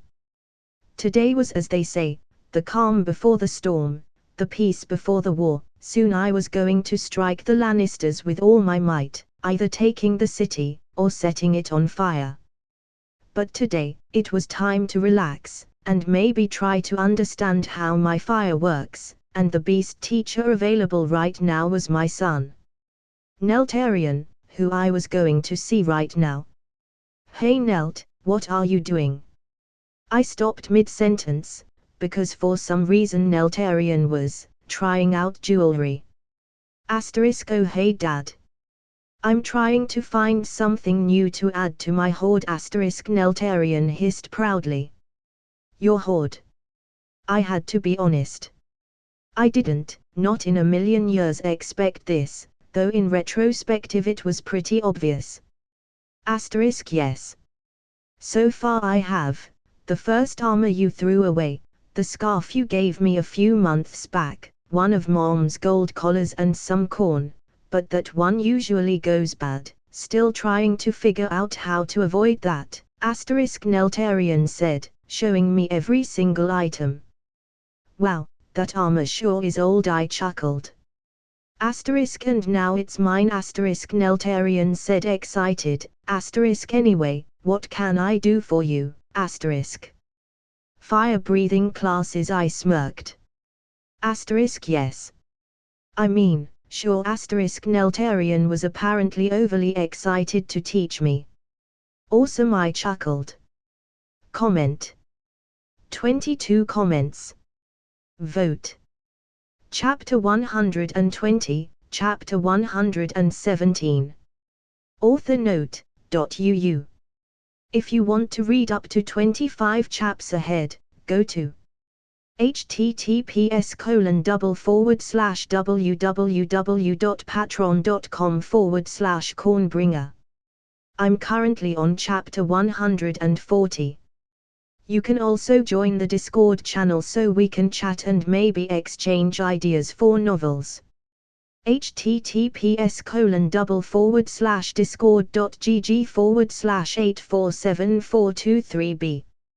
Fire was a tool of destruction and life. It was a double-edged sword, one that I had to learn to control if I wanted to win the real war, and the key to do so was to control my emotions perfectly, at least on a human point of view. Anger was the original fuel I had used to lit my fire for the first time, but anger was unreliable. I needed to find another focus, one as strong but more malleable, something that didn't blind me. And my son, Neltarion, had helped me to find that. The one thing was triumph above everything, my overwhelming need to protect my children, something almost every parent has. Focus on that thought, feel it burning inside of you, let that burning sensation spread over your body, your lungs, and then, breath ** Neltarion instructed. Warmth spread through my body. I had faith not in the asshole that had decided to throw me into his godly chest game, but in my son and his teachings. I had faith that I would succeed, and with that in mind, with that sole thought in mind alongside my burning desire to protect it, I breathed out, and a spark of flames big enough to light a cigarette came. Well, that's a beginning. Neltarion tilted his head. He was probably expecting more than a human-sized cigarette lighter. But I couldn't care less. I had actually breathed fire. Could the same process work with other parts of my body? Ha! I threw a punch to the air, repeating what Neltarion had instructed me, and once again a tiny fire erupted from my fist. Ha! Using your claws, well, that's new. I suppose even I can learn about fire. Neltarion said, somewhat impressed. I totally thought it would take more than one class. I smiled. I was happy with my progress, but even though I had actually managed to create fire, I was far from being deadly. Unless my enemies were mosquitoes, my fire powers were useless. Well, the first fire it easy. Neltarion nodded. Increasing your fire power, that's the hard part. Fair enough, nothing was ever entirely free, and I wasn't against training a bit. You also need to learn to summon your fire without so much focus, otherwise it's pretty useless. I mean, it took you 55 minutes to focus. Once you are out of that focus, you won't be able to summon the fire within at all. Neltarion added. Once again, he was right. A weapon that needs 2 hours of preparation before battle just to burn someone's eyebrows off was useless. Focus, firepower and technique. I have a lot of homework cut out for me. Don't worry, Dad, I heard you learned how to use every weapon with ease. I'm sure this will be the same. Neltarion said with clear pride, on the fact that I had mastered every weapon in the known world. An accomplishment that was linked to the fact I had the left hand of God, but fire wasn't considered a weapon, which meant I had for the first time in ages the need to learn from scratch, but I wasn't worried. I had a good start and a good teacher, expectations I plan to surpass. I know you will. We are awesome, our family is awesome, Neltarion hissed happily. Core. We ravens are also awesome, totally unrelated to this but core, a random raven added. Of course, the Raven clan is definitely among the best, I chuckled. Core. If I wasn't all black I would be blushing core, the Raven replied, making me laugh even harder. Dana's POV. Peace can be a type of torture when you don't know what your other half is doing. Was Renard okay? Did he miss me? So many things were running through my mind, so many thoughts, but in the end they all came to the same conclusion. I missed my husband a lot. We should be there with him, fighting Lionel muttered close to Daisy. You know him, even if we were there he would put us on the safest battalion, or force us to stay on Bear Island. Daisy chuckled, at least here we defend his family, our family. I suppose Lionel nodded. Renard is like that, always putting himself on the line, it's both annoying and vexing. I smiled, announcing my presence to both of them. My queen, the both said in one voice. For now, let's forget all the formalities. I smiled at them. I want to know more about Renard. How was he as a baby, as a kid? I want to know everything I can. Well, he was always a little bit off, Daisy said with a thoughtful expression. How so? I inquired. Well, he never behaved like a baby, he was beyond his age, Daisy answered. I suppose that's where my little princess gets her brains. I chuckled. And how he fights, It's unreal. I have never seen him losing. It's like the moment he took the sword itself became a part of him. Daisy added, my mother used to say he was the best our generation had to offer, smart, strong and noble. Now she thinks he's an idiot, but that's mostly because he went to war without even telling her. I can see why she feels like that. I laughed. Renard was an expert at giving stress to those who loved him. He is what I aim to be. Lioness smiled. I know deep down I won't ever fight like him, but we are family. Some of his greatness has to be in my veins, he would always say. Lionel, you can do anything. Don't let anyone tell you otherwise, unless it's me. I'll probably have a good reason if I say no. That does sound like him. I smiled. Do you remember how uncomfortable he was flirting with Sansa? Lionel chuckled, looking at her sister. Oh yeah, Daisy laughed. He tried so hard to fall for her, dates, kisses and everything, but in the end it was as clear as the day he liked her as a sister or a cousin. As a sister or a cousin, that was a red flag on my family. Not anymore. Did she love him? I inquired. I don't think so. Daisy shook her head. She was happy with his efforts and stuff. I mean, it's hard not to like Renard if you are on his good side, but I don't think she loved him. Maybe she did, but I can't say for sure. I never liked her, Lionel muttered. Why? I asked. I don't know. I guess it is because she was afraid to think for herself like the majority of the time. It was annoying. Lionel sighed. Well, Lady Stark is said to be very strict, Daisy commented. Lady Stark. Renard talked about her a few times. I sighed, remembering how he would describe her as crazy and unstable like her sister. Maybe it runs in the family, which brings a concern to me. Was the madness of my dad running in my veins? Nothing pleasant, I'm sure, Daisy scoffed. No, not all, I chuckled. Well, she better behaves. Renard is royalty now, she can't do anything to him anymore. Lionel stated, with a hint of concern flashing through her eyes. She can't do anything to us, right? If she tries, the fire will welcome her, just like it did with Viserys, I said with a dark grim tone. I doubt she's that crazy though, Daisy commented. And for the sake of House Stark, I hope she was right, for if anyone threatened my family, they would feel my wrath and die 1,000 times on the flames. Comment. 30 comments. Vote. Chapter 121, Chapter 118. Author note. If you want to read up to 25 chaps ahead, go to https://www.patreon.com/cornbringer.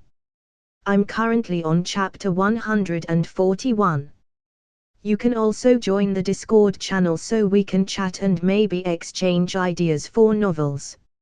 https://discord.gg/8474223b.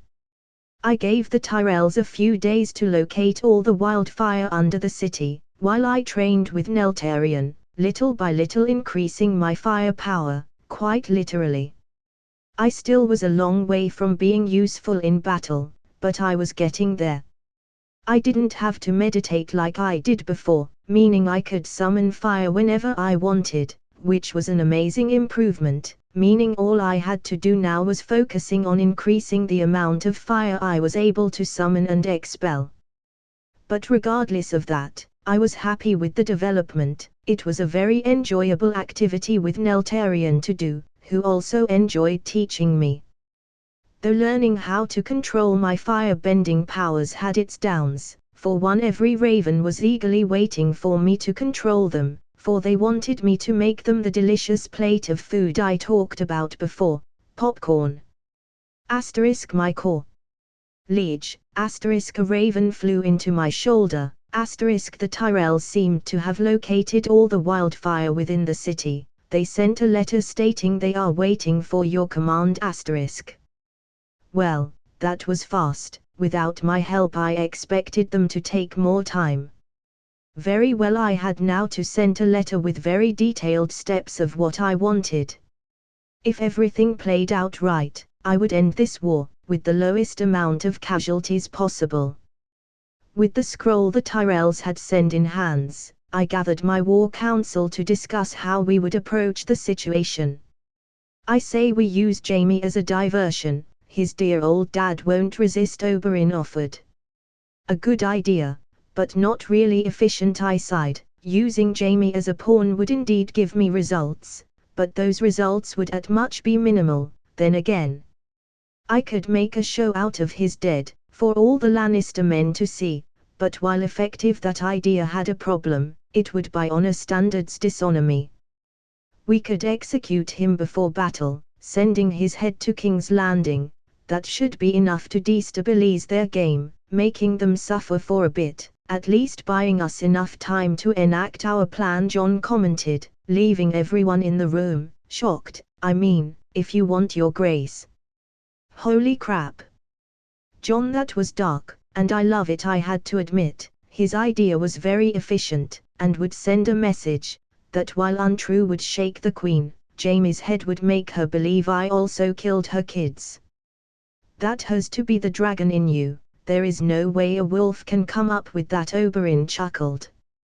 What do you mean? Ned Stark asked in a dangerously low tone. No offense, but you would probably kill him, bury him. Without never exploiting his usefulness, Oberyn shrugged. We don't like these mind games in the north, nor we need them, Ned Stark stated. Well, our king is a northerner and yet he plays the game like a master, Oberyn chuckled. Ned Stark smirked at Oberyn, which was a disturbing sight to behold, considering the man showed almost as much emotion as Vin Diesel, and he hates the game. He learned how to play it so that he could destroy it. Isn't that right, my king? Yes, I nodded. Anyway, now that we have our plan, the next part is simple. We focus on abusing our range, while I deal with the catapults with Neltarion. You are going to mount him? Jon inquired with a hint of excitement on his normally serious voice. Yes, he is big enough for it, and I need to guide him, I nodded as I continued to explain them with detail how my three-part would work. First I would deal with the traps and anchors, second my own archers would make death rain on the Lannisters, followed by stage 3, the most important stage, because it needed the Tyrells' cooperation, because by that point, Cersei would start her plan, which we had to stop. If everything played according to the plan, I would have my wife sitting on the throne my next month. This was my last fight within the Seven Kingdoms, for my next battle was against the others. Tormund Giantspan POV. I fucking hated scouting missions. It was like tempting death to come and fuck you, especially since that undead monstrosity had taken over the real north. His eyes were everywhere. Do not fear, he can't feel us. The weird-looking child said, holding my hand tight. I can keep this magic shield for a while. He won't see us, that is unless we make a sound. So how do we kill that monster, I asked, thinking of the Night King. For what I knew, the king of the undead was special, and that probably made his weakness special and unique. Valyrian steel, on his heart, the child answered. So only the heart? I inquired. Yes, to kill him, yes. Cuts in other areas will only slow him, the tree-looking child nodded. So why are scouting? As I was about to ask more about why we were here, Destiny decided to show me firsthand why we were here. From afar I could see something under a massive iceberg. Is that a dragon? A dead one, the children muttered. We have to warn the others. If he keeps breaking the ice at this speed, it will take him a few months before he has that creature under his command. Undeads, dragons. I can't believe what I'm saying, but I will take a vacation if I survive this. I seriously need it. I sighed as I followed the children back to camp. Night King POV. Feeble little things, they thought I hadn't seen them, utterly pathetic, but for now, they would live. Their lives were inconsequential on the great scheme of things, they would soon die anyways. For now I had to focus on digging this undead puppet, soon I would have the power I needed to break this wall. Soon all life would cease to exist, I will consume everything this world has to offer, soon all life will be done, an era of darkness awaits, and I'm the one bringing it. Nick Fury Ravenicus POV. With the motherfucker I had been assigned to death, I had changed my sights to beyond the wall, a place full of secrets that could harm my master, and I wasn't going to allow that shit. Undead or not, that monster would not come without us giving Renard detailed information about his enemies. Asterisk flight high boys and girls. We will be arriving north soon. Core, asterisk I commanded with a very deep core. Asterisk yes, asterisk my team answered in a single core. Asterisk good, asterisk I caught back. Varys POV. I had overplayed my hand.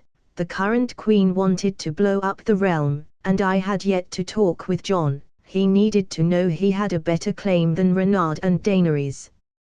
Jon Targaryen was the rightful king, but he had no army backing him up. I knew if push came to shove Lord Stark would ally himself with Jon, but that was about it. I need to thread my web very carefully, otherwise I will lose everything I sighed. Asterisk core, you already did. You already did, core, asterisk. Comment. 29 comments. Vote. Chapter 122, Chapter 119. Author note, .uu. If you want to read up to 25 chaps ahead, go to https://www.patreon.com/cornbringer. I'm currently on chapter 141. You can also join the Discord channel so we can chat and maybe exchange ideas for novels. https://discord.gg/8474223b. I woke up the next morning with excitement. Today was the day that I was going to attack King's Landing. The Tyrells had found the majority of the wildfire, meaning I was clear to attack the Lannisters. I was going to lead the attack charging with my dragon in the front lines. My dragon's son and I would be more than enough to take care of all the enemy traps ahead, including the ones that Tywin Lannister. Today is the day I shouted for everyone to hear. Today we take down those fake lions. And everything they love. Needless to say, my men started to shout a chant in agreement. They had been ready to fight for me long before, and now it was their time to shine and prove how loyal they were. A suicidal thought, but one that helped me. Not to be a party pooper, but Oberyn approached me. Can we trust those flowers? They have jumped sides like a game of hot potato. Lovely reference, and no, we can't trust, but for now, I know they are playing on my side. I chuckled. After all, it was very hard to lie to me when I had ravens spying their every move. We should be ready to march in a few hours, Ned Stark stated, mounting his horse. Are you going to ride your dragon ahead? Or wait for us? I will wait for everyone to be ready. Once the men start marching, I will fly to the city with Neltarion, taking their defenses, I answered. Very well, Ned nodded.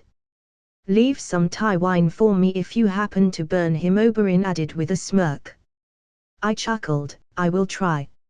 It took my entire army roughly 2 hours to get ready to march, but once they were done, I mounted Neltarion, and left them, as I charged with my dragon's son and some of my ravens into battle. My goals with this attack were simple. I wanted to destroy all long-range fighters, and of course, create some chaos on Tywin's formation, shaking his strategy. Are you guys ready? I asked my dragon son. I will not let you down, I will burn every enemy that stands in our way. Neltarion stated with absolute confidence. We are ready. My ravens caught in one voice. I smiled at their answers. As I laid my eyes on King's Landing, I could already see the castle from afar, and it had been only an hour since I left my men behind. Air travel does make a difference. Let's show them what we got, I shouted. I. The city kept getting closer and closer. Second by second the distance between us and the city was slowly disappearing, and just when we were in range I shouted, "Fire!" At my command torrent of fire shot from Neltarion's mouth, burning every poor soul on its unforgiving path, setting a lot of unaware soldiers to blazes, melting eyes and burning their skin away, killing them a few seconds after the fire had taken them. Locate all the long-range defense posts. I ordered a few of my ravens, and in response they immediately flew to fulfill their mission. Fire! One man shouted from the ground, ordering the archers to shoot, but little did they know, normal arrows can't hope to pierce the scales of a dragon, and if by some weird case I happened to be their target, with my skills and current mobility, well, let's say they had a better chance of getting an erection from Varys. Archers there, Neltarion, I pointed, and immediately after they found themselves experiencing what did hell felt like. We located all the posts. One raven said, flying beside me and Neltarion. Where? Neltarion inquired. Follow me. The raven said, flying off, with Neltarion and I following him close behind. Taking my bow from my back I smiled. How about we make this a friendly competition, N? I'm in. Neltarion hissed happily. I chuckled. I haven't even told you what it is. I don't care, I will win either way, Neltarion stated. Very well then, I chuckled, let's see who kills more. Awesome. Don't be mad when I crush you. Neltarion was very, very, very competitive. We'll see, I smirked. Here we are. The raven we had been following, guided us to the wall defenses. Without even waiting for my command, Neltarion started to burn every person in the wall. Their screams of pain and agony were at this point surely filling the city with the catastrophic melody of despair, and I was the grand maestro of this orchestra, and like so, I would give them the best concert of their lives. Let's give them a show. I shouted, shooting arrows left and right, killing enemies with ease, as my dragon son burned his way, and my ravens pushed the archers down the wall. The slaughter had begun. Tywin Lannister POV. The city was under attack, but instead the army I was expecting, it was only Renard and his beast, and yet they were crushing my archers like they were nothing, but things were not so much out track. I still could defeat Renard if I made him believe he won, then it would only be a matter of blowing him off with the wildfire. We are under attack, Cersei muttered, entering my office. I'm aware. I'm old, not blind, or deaf, I sighed. We will win, Cersei stated, the mountain standing by her side. The walls of King's Landing have never fallen down, no man has managed to do so. The key word being man, I interrupted her, for she was once again being an idiot.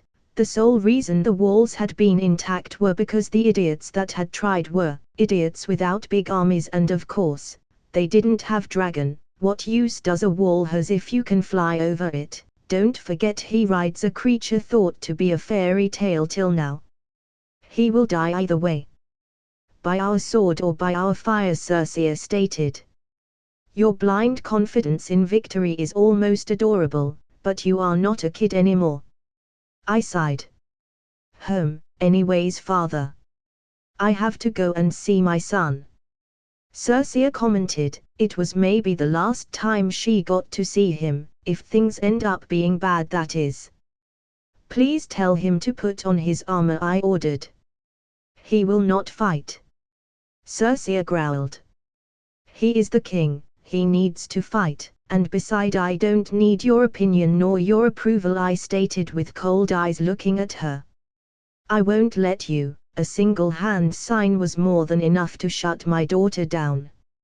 If she gets in your way to get the prince, don't hesitate to use force, am I clear, Sir Gregor Clegane?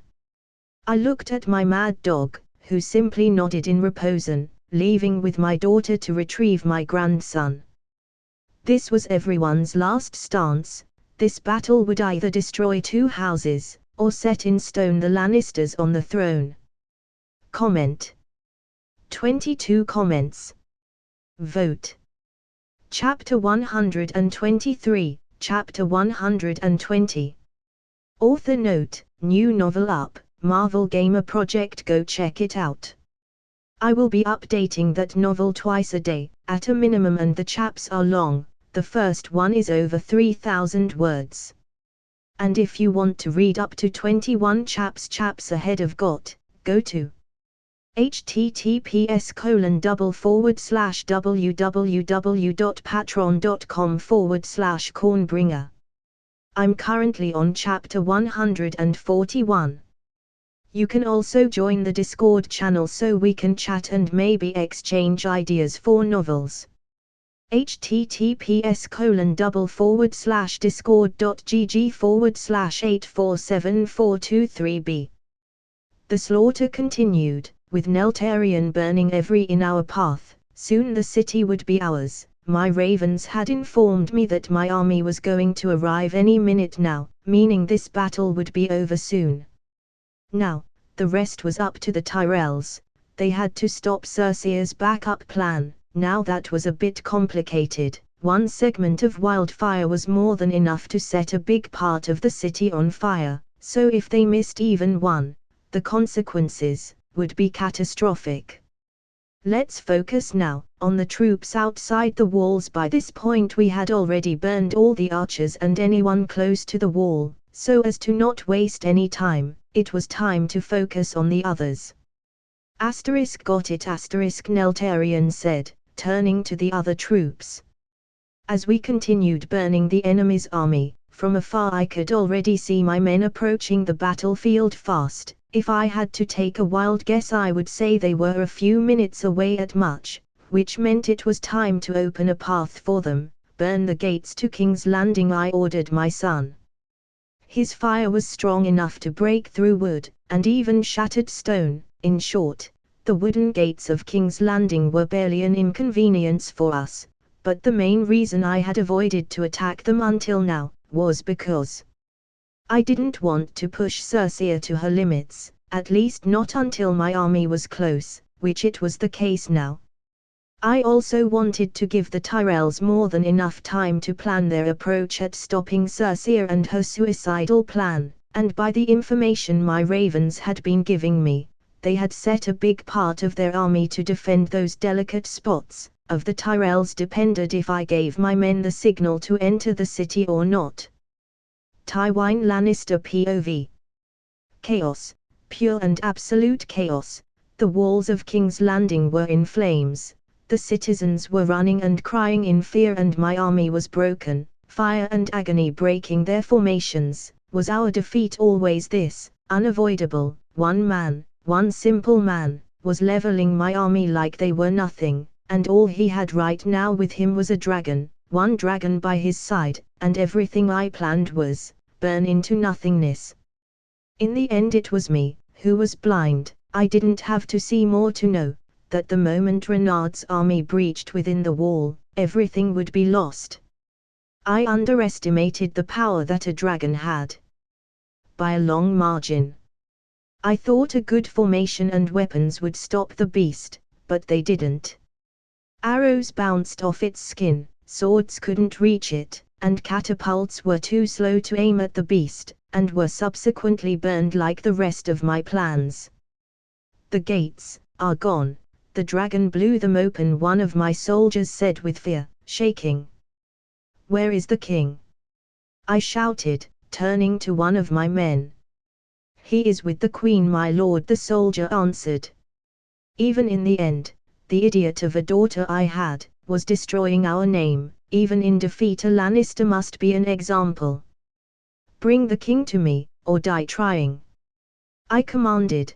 This was the last time I allowed my daughter to shame the family name, or what was left of it. If we were going to die, we would die being the lions we were.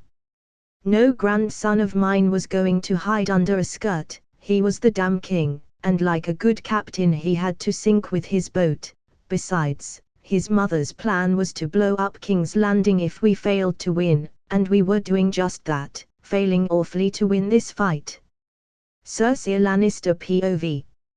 Father had failed once again to stop Renard. He had failed me for the last time, and he would burn with the city for it. He thought I wanted to take King's Landing with everyone in the city included, but the reality of my plan was a bit different, something I had kept secret to everyone.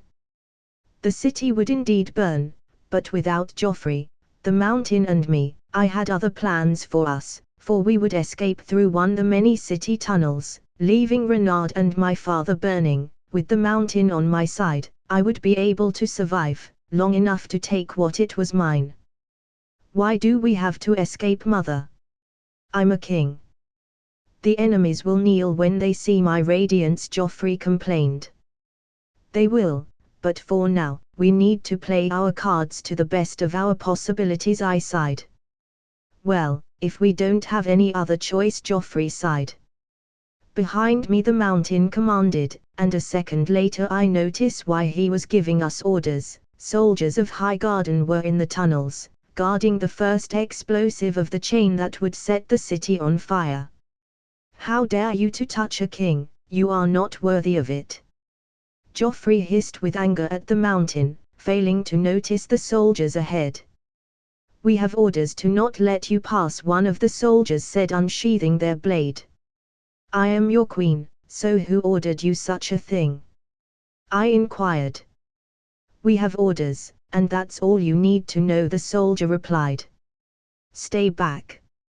I'll handle this, the mountain said, slowly walking towards the dozen soldiers with a smile plastered on his face. He wanted to break them, to make them suffer.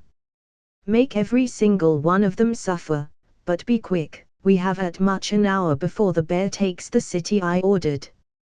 That's more than enough time, the mountain laughed, dashing towards the soldiers with a wicked smirk of pleasure.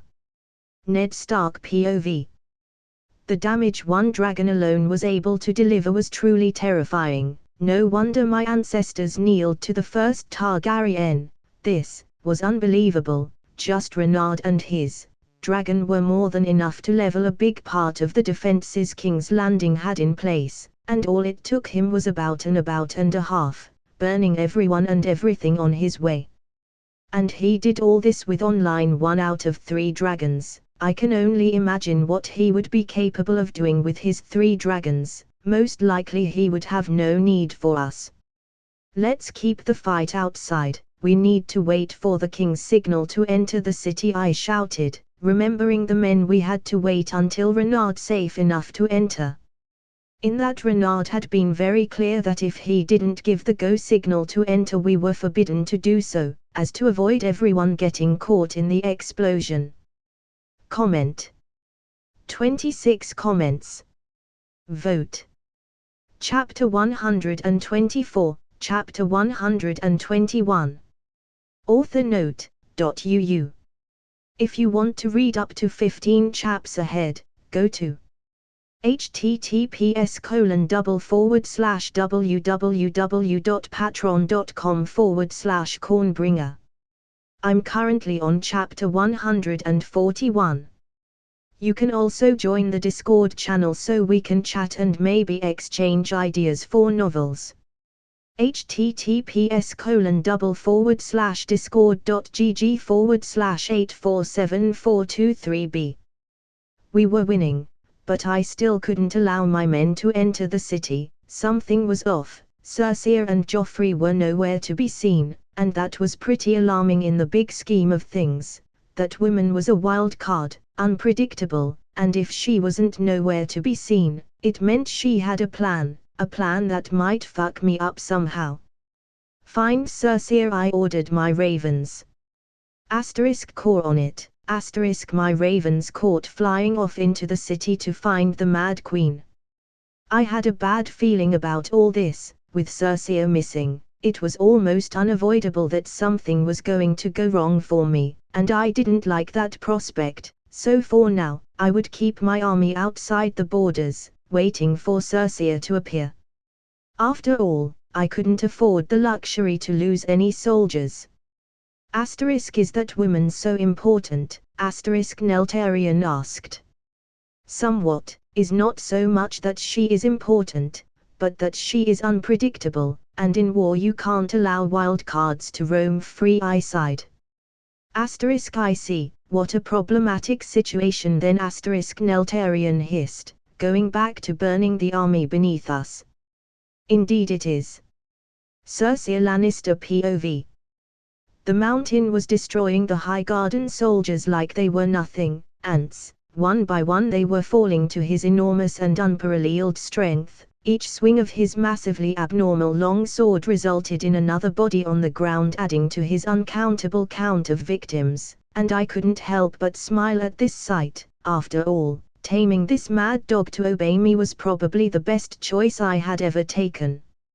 Finish them quickly, you'll have time to torture later, I smiled, imagining Renard under the mountain's foot. Boring, the mountain grumbled, picking up his pace. Caw. Caw. Caw. A raven. What is a raven doing here? Well, it didn't matter. Make them. Bob the Raven POV. I had found the Mad Queen. I had to let the cornbringer know she was on the secret tunnels of the city. She was planning to escape the mighty judgment of the corn. And I was not going to allow it. The corn was fair. And the corn never failed to deliver its mighty and unforgiving punishment. My king.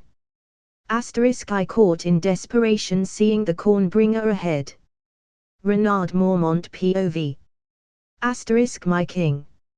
A raven shouted, flying at full speed towards me. I slowly turned around, to see the raven in question, with a question look. Did you find anything? I inquired. Yes.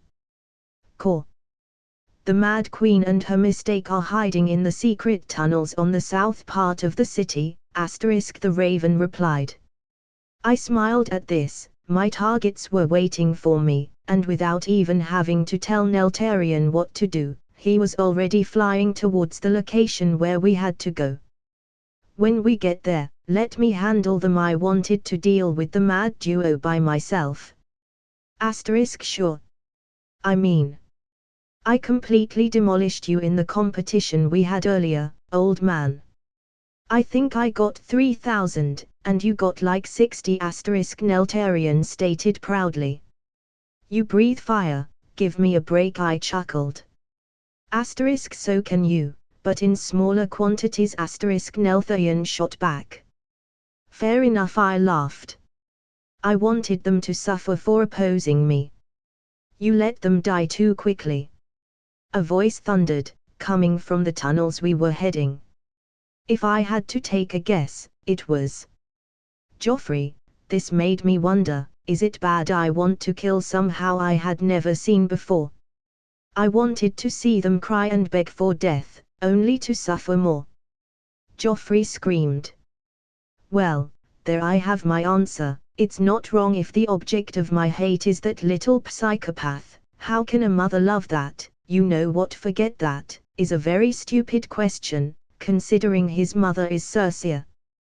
We don't have time to make our enemies cry, but soon we will, Cersei commented. I had yet to see her, because we were hovering above the tunnels, but that voice had to be hers. I think they are there. Neltarion commented. Yeah, I nodded, pointing to a cliff, drop me off. Sure. Neltarion did as he was told. I will go and help our army with the rest. Send a raven if you need me to pick you up. Sure, I chuckled, and with that said and done, I was left alone waiting in the exit of the tunnel for my prey. Little by little their voices grew louder and louder, they were coming closer.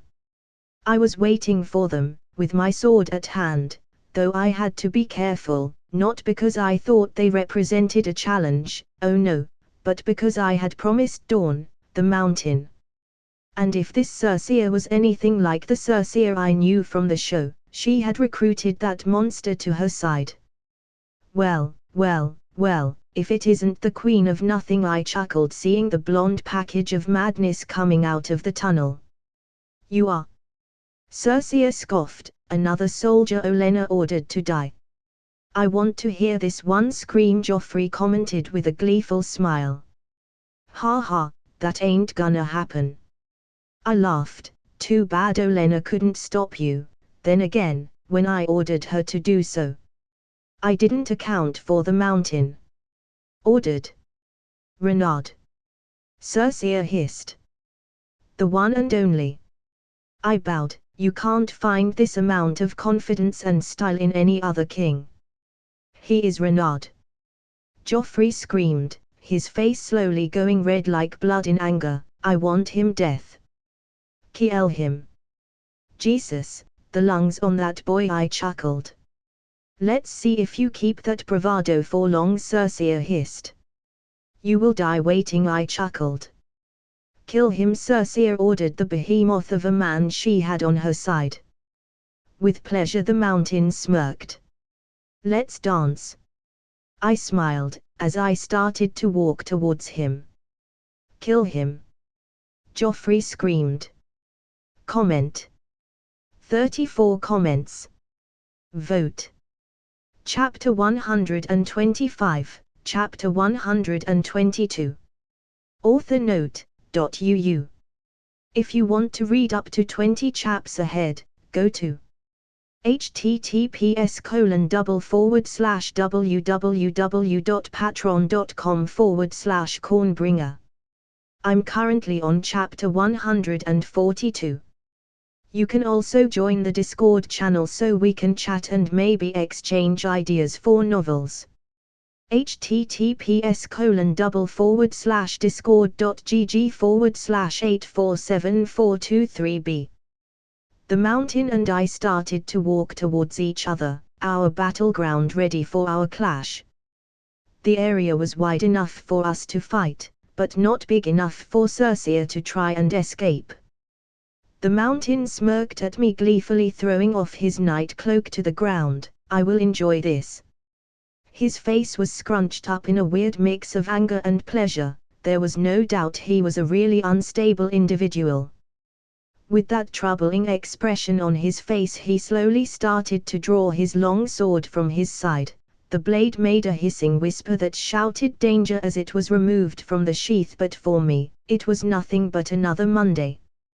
Kill him, oh yeah, I had forgotten about Joffrey.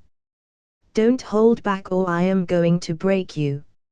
I smirked at the Gregor, ignoring Joffrey, tuning out everything that wasn't the mountain. Cocky little shit, the mountain snarled. I shrugged and smiled, as I slowly started to approach him. I have the material to be cocky, can you blame? PFF, the mountain scoffed, swinging his abnormally big long sword at me, but with the same smile I had a few seconds ago. I ducked under his attack, dodging it with ease and giving a wink to the mad duo behind, while admiring the mountain was certainly fast for his size. You bastard. I turned my attention back to the fight. Now, where were we? I chuckled, dodging the next few swings. He was fast, but not enough to even reach me. Is that all you can do, dodge? The mountain snarled. Oh, no, I can do so much more, but I promised Dawn I would bring your sorry ass alive to them. I smirked, so you should feel lucky. I won't go all in on you. A bug going all out, terrifying, Gregor mocked. Please, describe yourself in your free time. I'm not the poor doctor that deals with your sad mental state. I smiled. Okoru. Damn, asterisk. Ugh. Infuriated, the mountain charged forward, quickly sprinting towards me, rage consuming what little he had of rational thought. Circe. Joffrey, I said with my smile slowly fading, allow me to show you how terrifying I can truly be. Just when Gregor was about to clash with me, I jumped above him, dodging his mindless charge, kicking him on the forehead with enough strength to push the behemoth back, who in response tried to attack me by swinging his blade, but with single step I found myself in front the raging beast, and outside the range of his blade. Don't be too hasty, big guy, I winked, trying to infuriate him even more. I will fuck your skull. Gregor roared, throwing a punch. But moving ever so slightly to barely dodge the punch, I grabbed Gregor's wrist as his punch was passing in front of me, and proceeded to throw the bastard up high into the air, to the surprise of everyone, including him who just couldn't grasp what in the seven was going on. I pulled down on his arm, slamming the Gregor head first into the ground, with enough strength to plant his head on the ground, and by result ending the battle. I'll be honest, he didn't live up to the hype. I chuckled, looking at the terrified expressions both Circe and Joffrey shared. He's probably dead. Oh well, I don't think Oberyn will be too mad. I started to walk up to the mad duo to see Circe pulling out a knife. Don't you dare getting any closer, filthy animal. A knife. I laughed. That's the equivalent of threatening a dragon with fire. Have some dignity, and drop that toothpick. I am the king. I command you to stop, Joffrey shouted. That doesn't work that way. I deadpanned. I am your better. You are nothing. Joffrey shouted back. If you explain to me, in one sentence, why you love that thing you call a son, I might just let you live, I sighed, looking at Circe, who simply didn't respond. See? I don't get it either. You won, but you won't get to enjoy any of it, Circe smirked, lighting a match. Taking a deep breath, I threw my blade at Circe like a spear, and it stuck into her hand, pushing her several meters back to a wall where the sword was now lodged. The Mad Queen screamed out in pain as her prized son peed himself. For your information, I'm fireproof, so yeah. I won't, Joffrey muttered in fear, but a bitch slap was more than enough to knock the little bastard down. Well, that was very anticlimactic, I sighed, as I walked to check if the mountain was really dead. Asterisk, do we give the signal? Asterisk, one of the ravens present asked. Yes, I nodded. Tywin Lannister POV, 2 hours later. This was a new feeling, total and absolute defeat. Like the commoners said, I backed up the wrong horse on this race. Any minute now someone would get me. I didn't even care anymore. There wasn't anything I could possibly save from my family. Legacy, honor, nothing. My children fucked everything up. So here I was drinking vodka, the drink my enemy manufactured, in the office that was given to me as the hand of the king, waiting for the enemy army to get me. They had entered the city almost 2 hours ago, and if my calculations were right, for the first time since this fucking war started, they would be with me in me moments. Lord Lannister, Ned Stark said, kicking the doors open.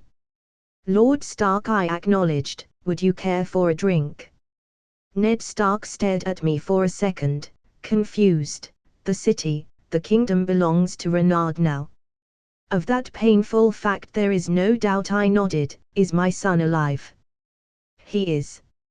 Renard wanted to kill him, and send you his head, but other plans came up, Ned Stark answered. I see, it would have been a very clever move, I sighed. My son is probably my one emotional weakness. That's what Renard said. Lord Stark nodded. Where is Oberyn? I inquired, from how much he hates me. I expected him to be the one to capture me. He does, but he has other orders right now, Lord Stark sighed. Very well, I nodded, putting the vodka bottle and my cup down. A very distinctive drink. Like everything our king does, Lord Stark approached me.